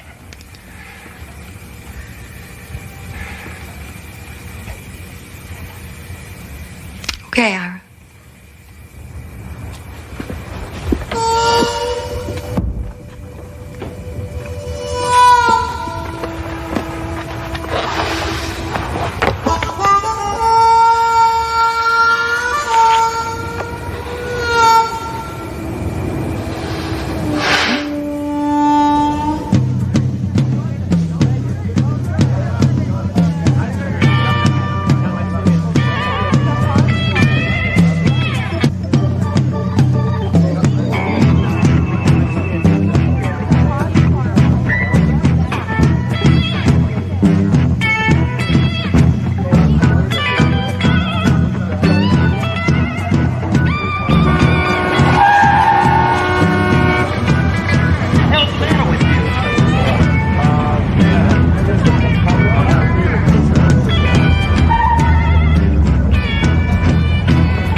how could you all let it happen? It wasn't exactly a conscious choice we made. I mean, how could anybody who cared about money as little as you did suddenly need to have it so fast and so often that you have to have it from a little machine on the street? I guess I figured if I couldn't change the world, I'd settle for a little corner of it. Mine, ours.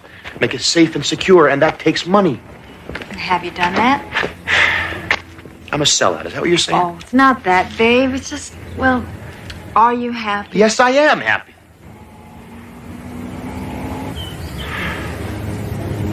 I don't know. Most of the time I am. Something is missing. Sure there is. Me. Come on, honey, you've got to tell her. What about I've been a memory too long. It's her turn now.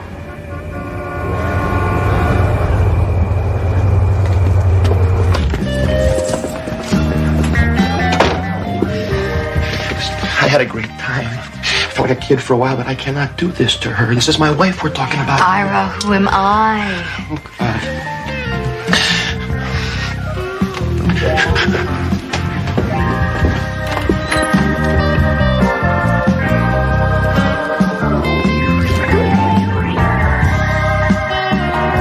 Valerie?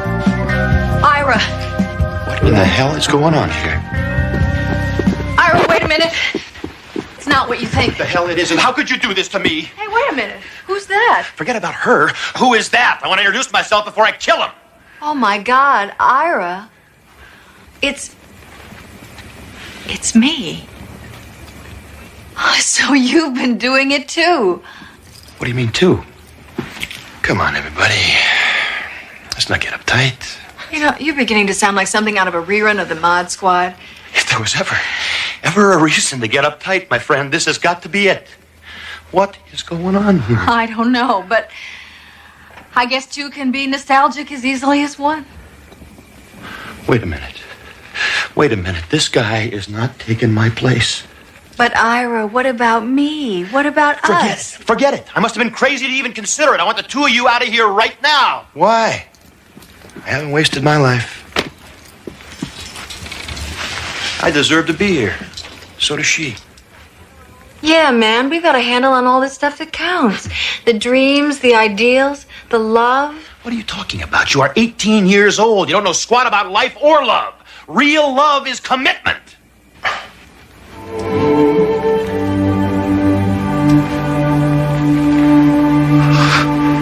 What am I saying? But you're right. You're absolutely right. Ira, we almost made a stupid mistake. Say, we nearly lost each other because these two. Where'd they go? Who cares? They were beginning to annoy me anyway. They? You mean we? Were we really like that? All that arrogance, that naivete, that pomposity. Idealism, the passion, the fire.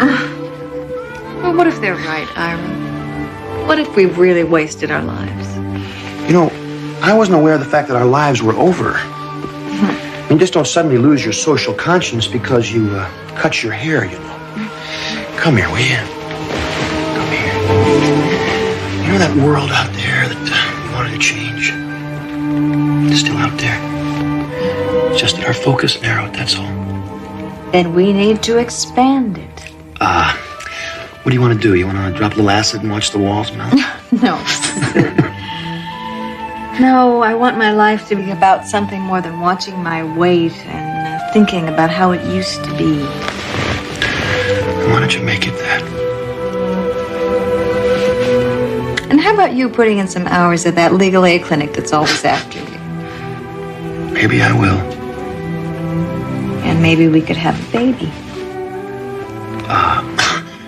As long as you're still insatiable. I think I will be.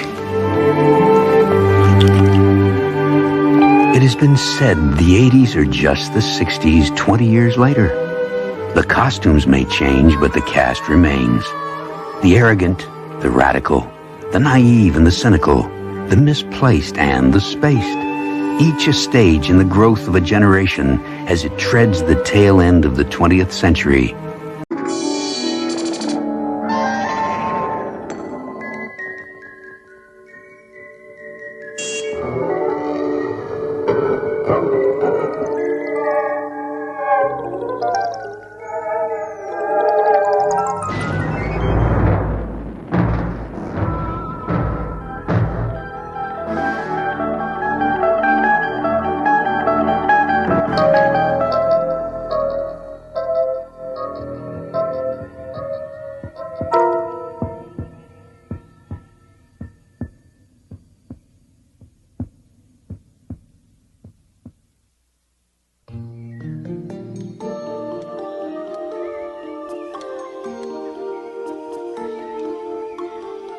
Yes, I realize there are only 3 weeks left on the fundraising drive. That's why we've got to make as many contacts as we can.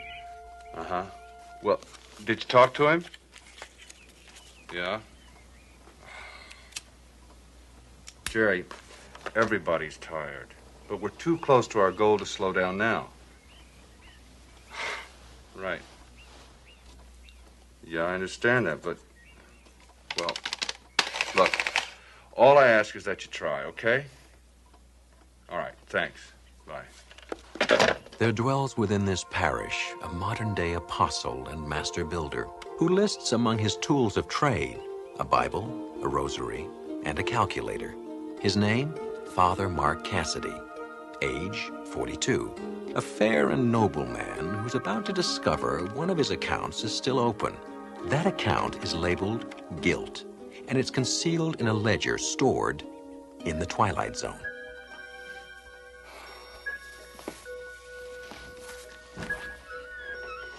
Good morning to you, Father. Breakfast is up. The bacon's cooked and crisp the way you like it.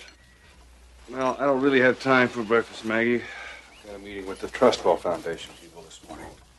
But I could sure use a cup of that coffee. You look like you could use a bed. Maggie, please. We need the Foundation's participation in this drive, and I promised the bishop I'd get it. Is that the biggest cup we have? Why not hook up the coffee pot to an IV? Oh, Father, I know. What you do with your life is your business. Thank you. But what you're doing with it is not so good. I gotta go. You're working too hard on this hospital wing. You don't eat right. You need rest. Keep it up, and I'll bet you 2 bones and a cup of milk you'll be the first person needing a bed when it finally opens. It's a children's wing, Maggie. They won't admit me. And I think you're worse than a child when it comes to taking care of your health.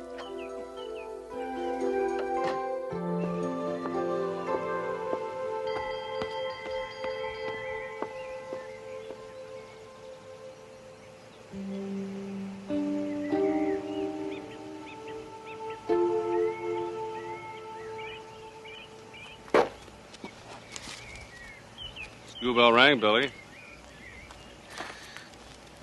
Well, at least go in out of breath to show you made an effort. Thanks, Father.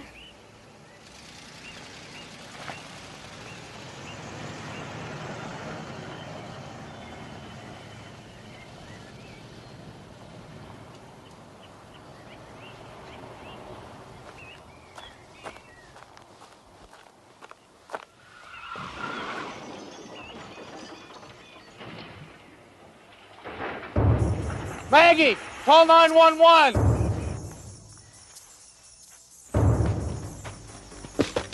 Father Mark, what is it? Father Mark!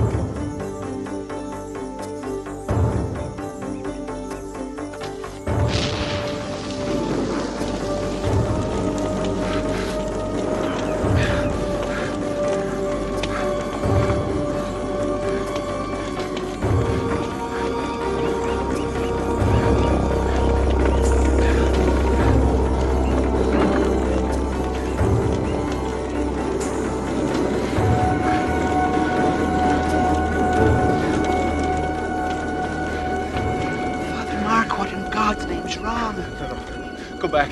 There's been an accident. Call for help. Call for...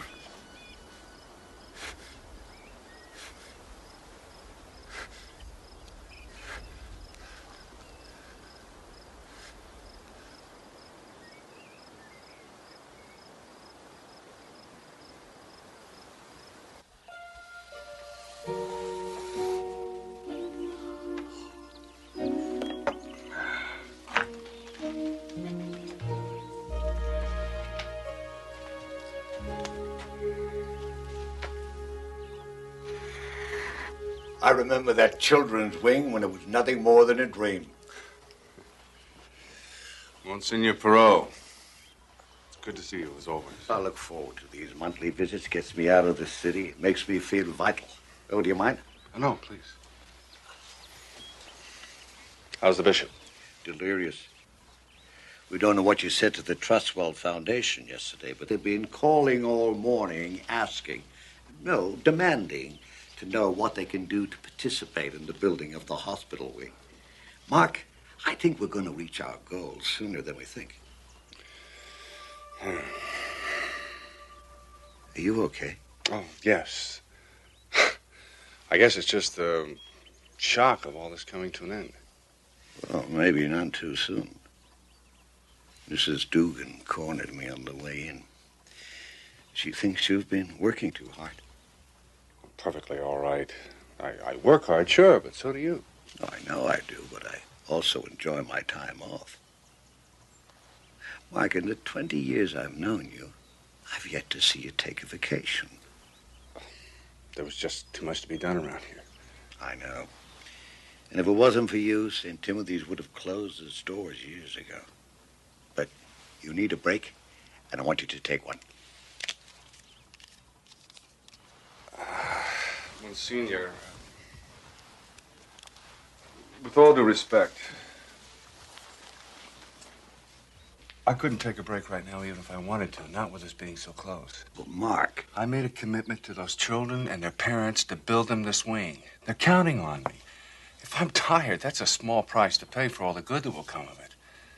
Please, don't ask me to stop now. Not before we're finished.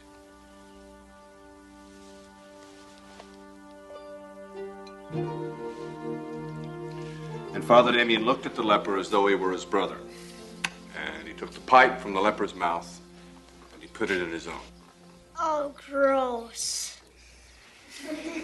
Well, it sounds awful, I know, but with that one selfless act, Father Damien gave the leper something very precious.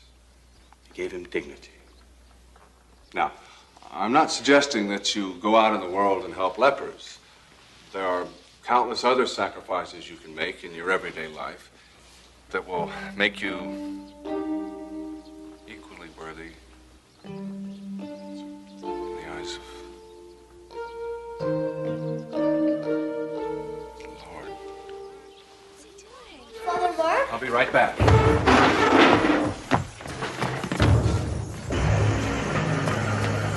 Wait!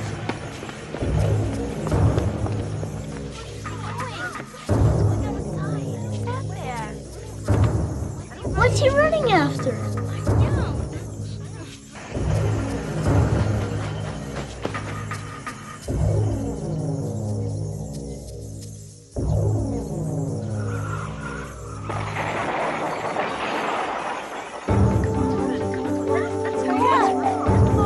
Let's go!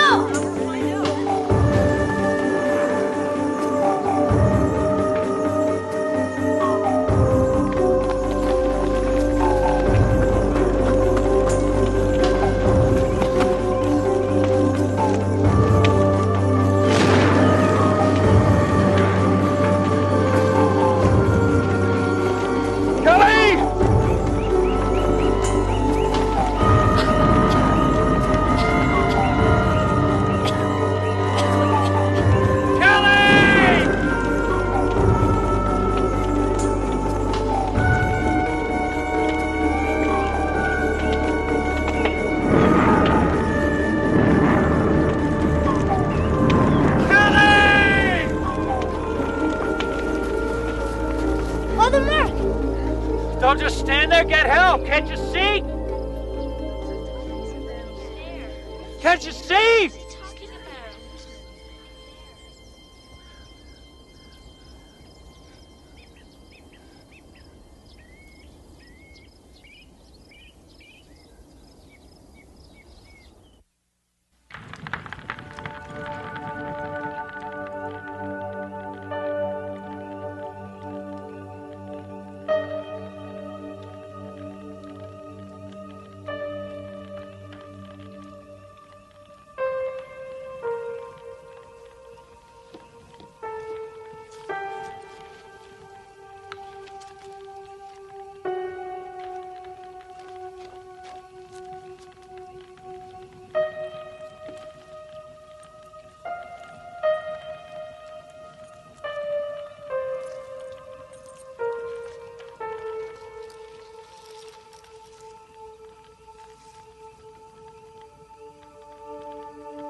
When Father Mark first came to me with the idea to raise money for the children's wing, my reaction was, we better get bigger collection plates. $2 million. I confess I had my doubts. But fortunately for all of us, he didn't. Father Mark, it is due to your undying faith and selfless devotion to the children of this community, to all of the people, that we finally reached our goal. The hospital wing will be built.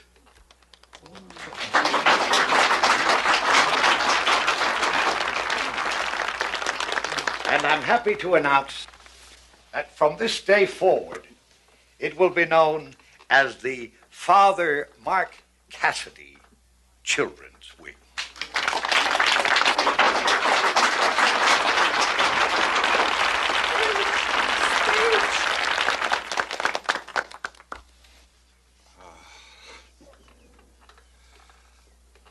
This is a great honor. I guess I should be happy, but I don't know if I deserve this.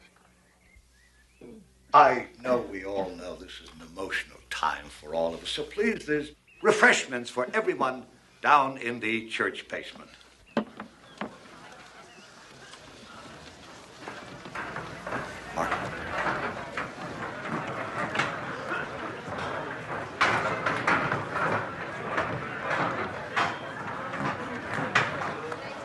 These are lovely grounds. I'm surprised you don't make more use of them. There's just no time.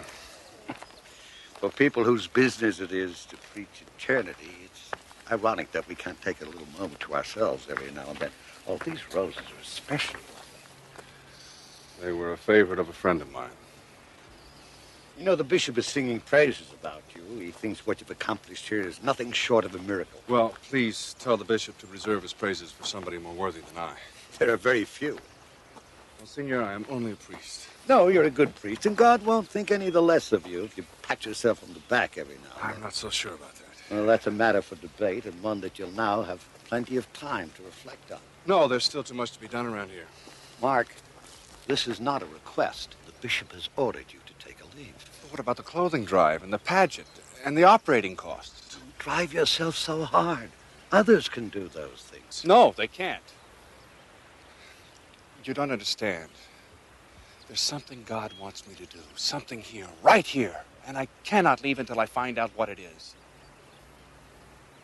What it is? When you came here, St. Timothy's was on the verge of collapse. Now we got a thriving church, a school, a new hospital wing. The parish couldn't have survived without you. You've built a solid foundation. Now St. Timothy's can stand on its own. What about me? What do I do now? God gave you a mission, and you've completed it. Trust him to show you what to do next.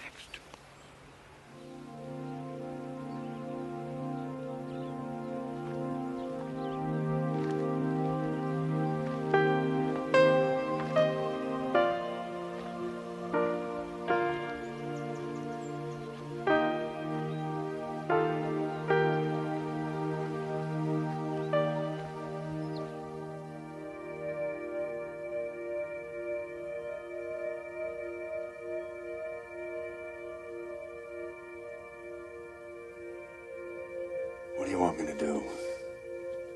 I live with Kelly's death every day. I keep hearing her crying, begging, Mark, help me. It was so senseless. Why her? Why wasn't she thrown from the car instead of me? How could you let it happen to her? It wasn't fair. I was the coward. I saw the flames, and I was afraid. I could have saved her. I know I could have saved her, but I was afraid. I didn't want to die, so I ran.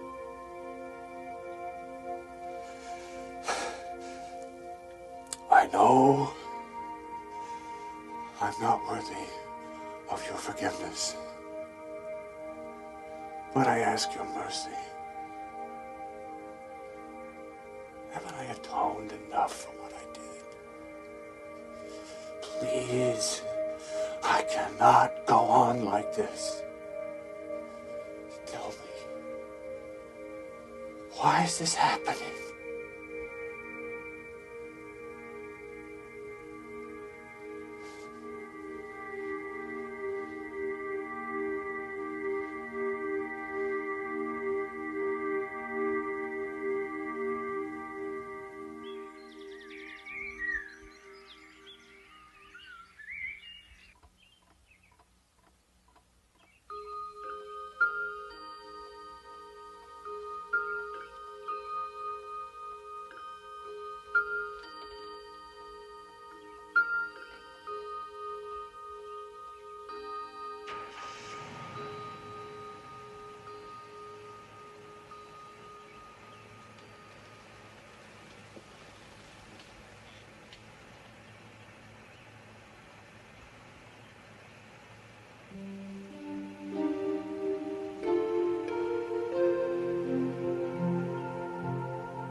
Good morning, Father.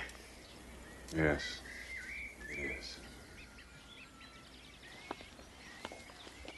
You're looking extremely well this morning, Father.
Blessed are the pure in spirit, for theirs is the kingdom of heaven.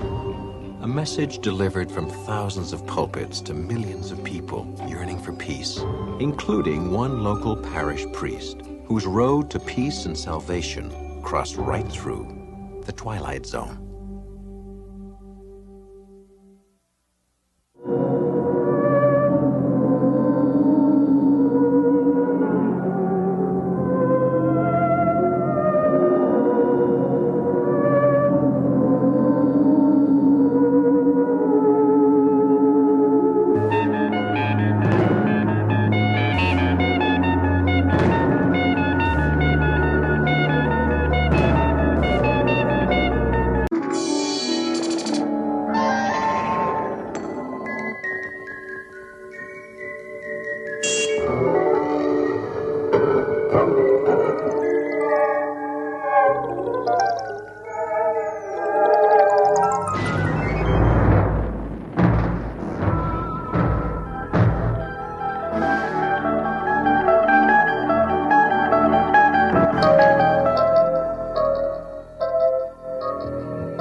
Keep them.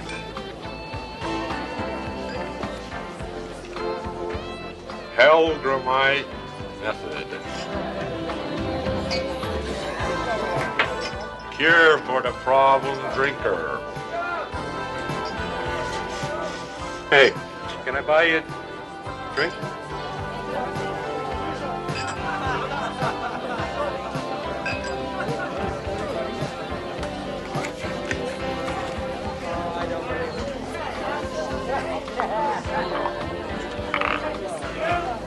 Weird. Another one, Jamie. Your pizza's getting cold.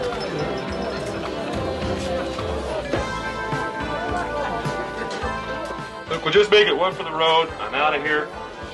Put it on my tab. Heard that one before.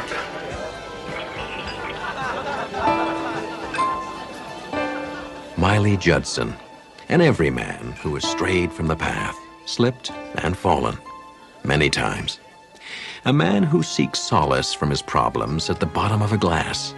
A good man at war with himself, slowly drowning in alcohol, swallow by swallow, pulled down by the insidious undertow of an endless ocean of booze, helpless to stop doing the one thing he does better than anything else: drink.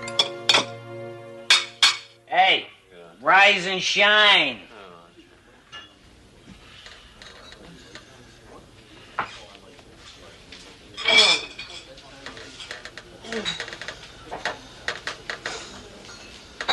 Jamie, just one more for the road.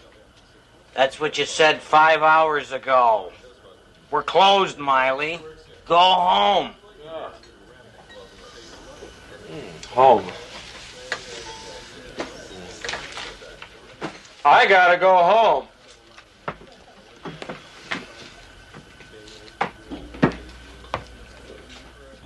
Ready? I'm home and it's pizza time! Whew, God. God.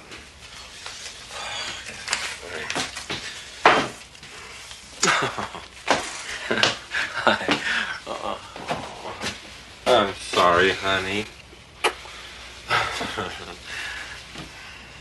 I know, you're hungry. So what do you say we take this old cold pizza, put it in a nice hot oven.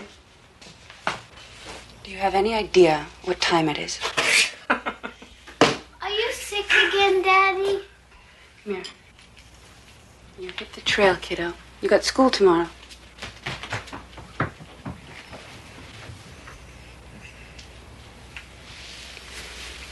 had it. I can't take any more.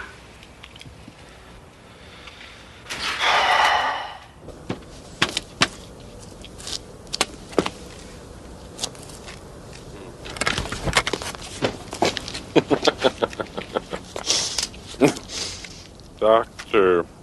Jeannie Merrick. I know. Listen, I know it's late, but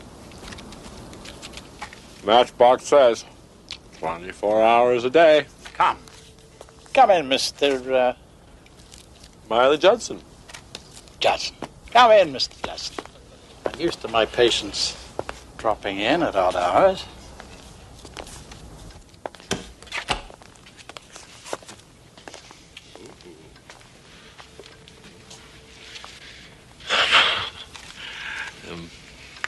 The advertisement mentions a cure.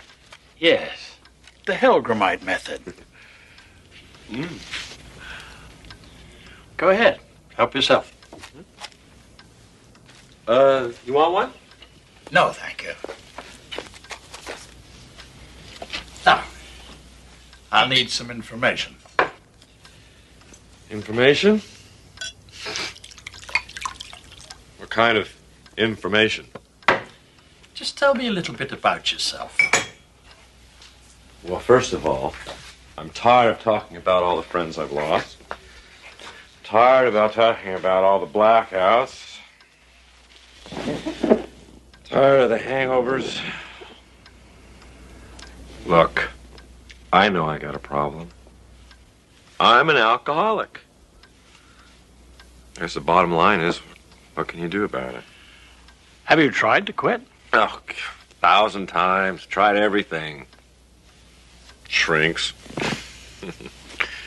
Aversion therapy. Nothing lasts more than 2 or 3 months. Because I love this stuff. I hate this stuff. I understand. And I can help. I've yet to encounter a case that's beyond my help. The Helgramite method is unique. Well, what are you going to do? It's the first step in your treatment. Pretty. Ooh, let's see.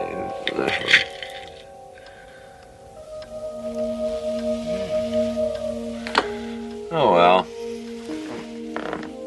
What the hell? What have I got to lose? You're quite sure you want to quit drinking? I want you to understand that with this method, there's no turning back. Things couldn't get much worse.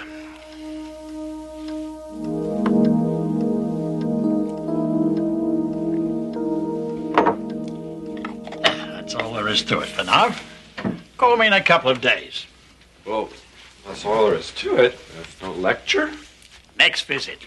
You don't want to hear any speeches tonight. Go home. Get some sleep. What do I owe you? The initial consultation is free.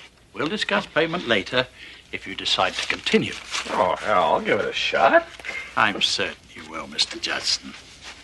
Oh, how about one for the road? No, just kidding.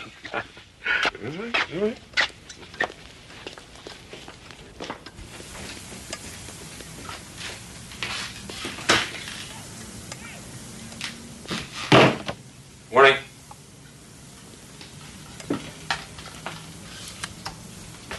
Really tied one on last night, sorry. Is that the best you can do?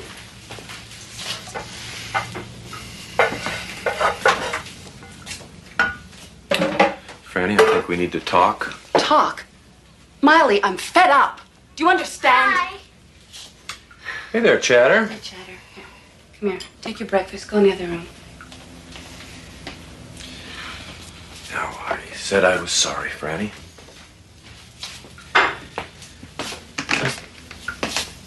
We'll talk tonight. Things will change. I promise. You'll see.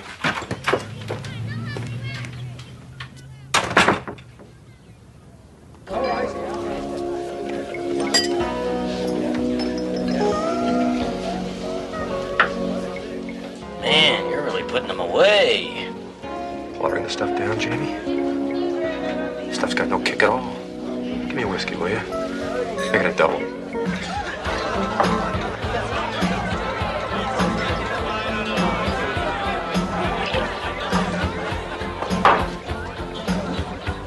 I never saw anybody drink that much and stay conscious. I don't feel a thing. This is nuts.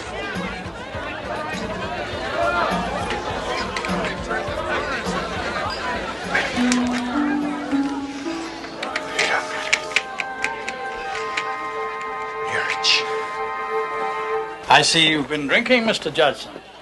Just tell me what's going on. Well, as you recall, last night you agreed to start the Helgamite treatment. So?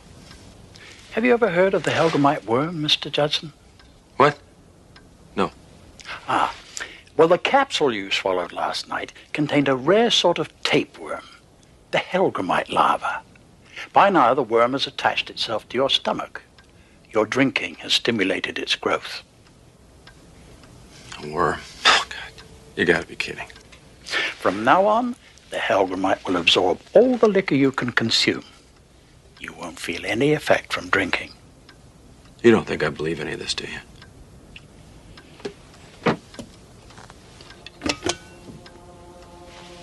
Seeing is believing.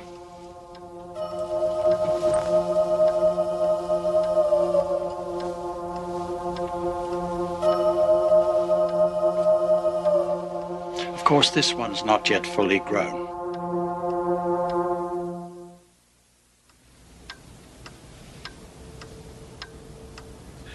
You put one of those things in me? The pleasure of alcohol is over for you. No more buzz, Mr. Judson. No matter how much you drink, the worm will never be satisfied. And if ever you stop drinking, the pain will be excruciating. How could you do this to me? You did it to yourself. Oh, I've got to get rid of it! You can't! A worm is no part of you. There's got to be something I can do. There is. What? Starve it into dormancy. How? Stop drinking. Stop drinking. I stop drinking, I can stop it. It's dangerous. You might not live through it. And even if you succeed, the worm will always be waiting for you to drink again. Every time the Helgamite is wakened from its dormant state, it comes back stronger. Eventually, strong enough to kill you. I think the Helgamite is getting thirsty, Mr. Judson. Would you care for a drink to ease the pain? Or have you got the guts to stop?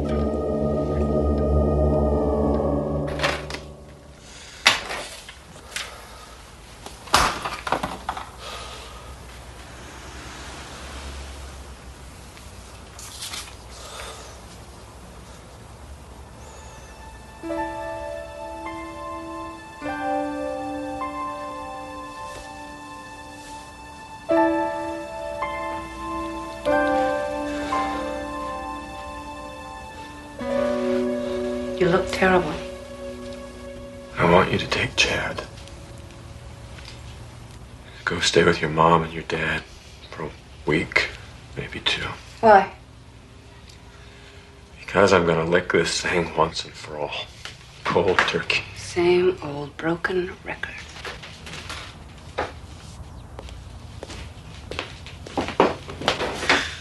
I know you don't believe me, but this time is different. Franny, give me one last chance. Miley. Please, I can do it. What makes you think that this time is going to be any different? It has to be.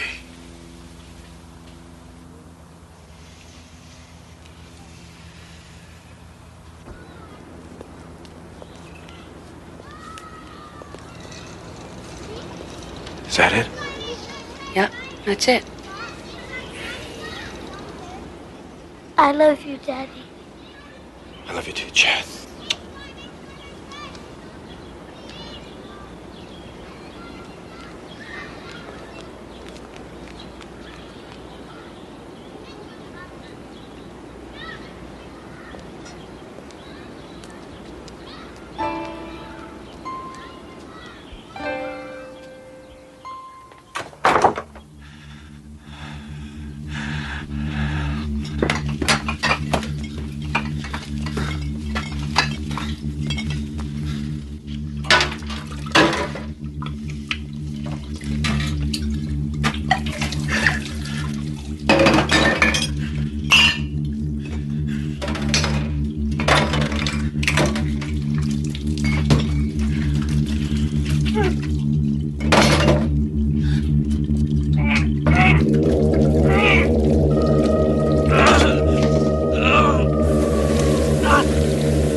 Sally, is that you?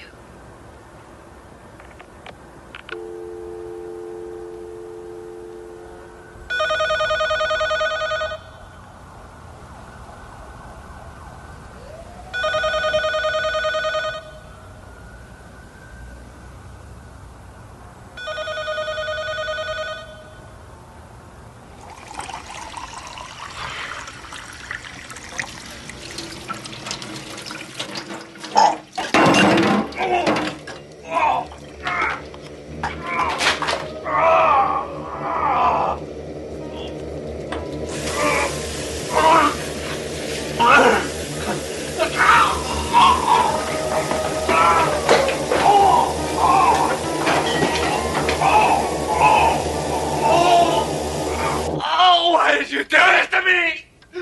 Oh, God, what gives you the right? Oh, A right? What gave me the right? The pain you're feeling is nothing compared to what I went through when I lost my family.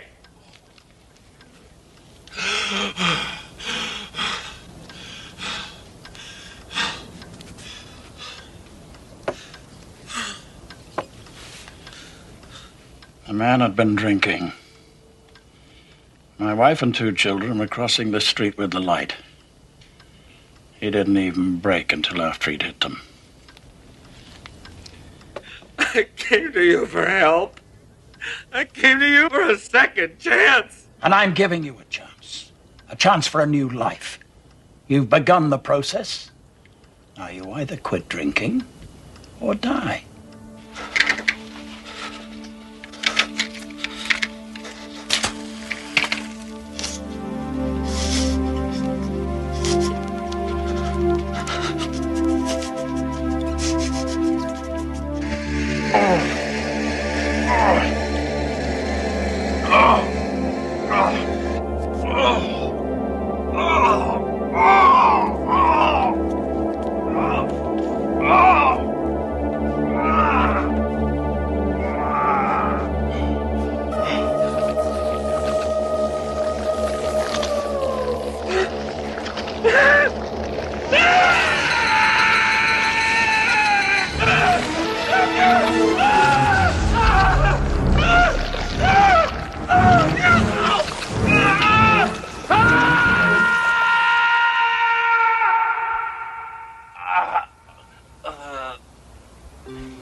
Are you sick again, Daddy? I've had it. I can't take anymore. It's dangerous. You might not live through it. And even if you succeed, the worm will always be waiting for you to drink again. Every time the Helgramite is wakened from its dormant state, it comes back stronger. Eventually, strong enough to kill you.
Thanks.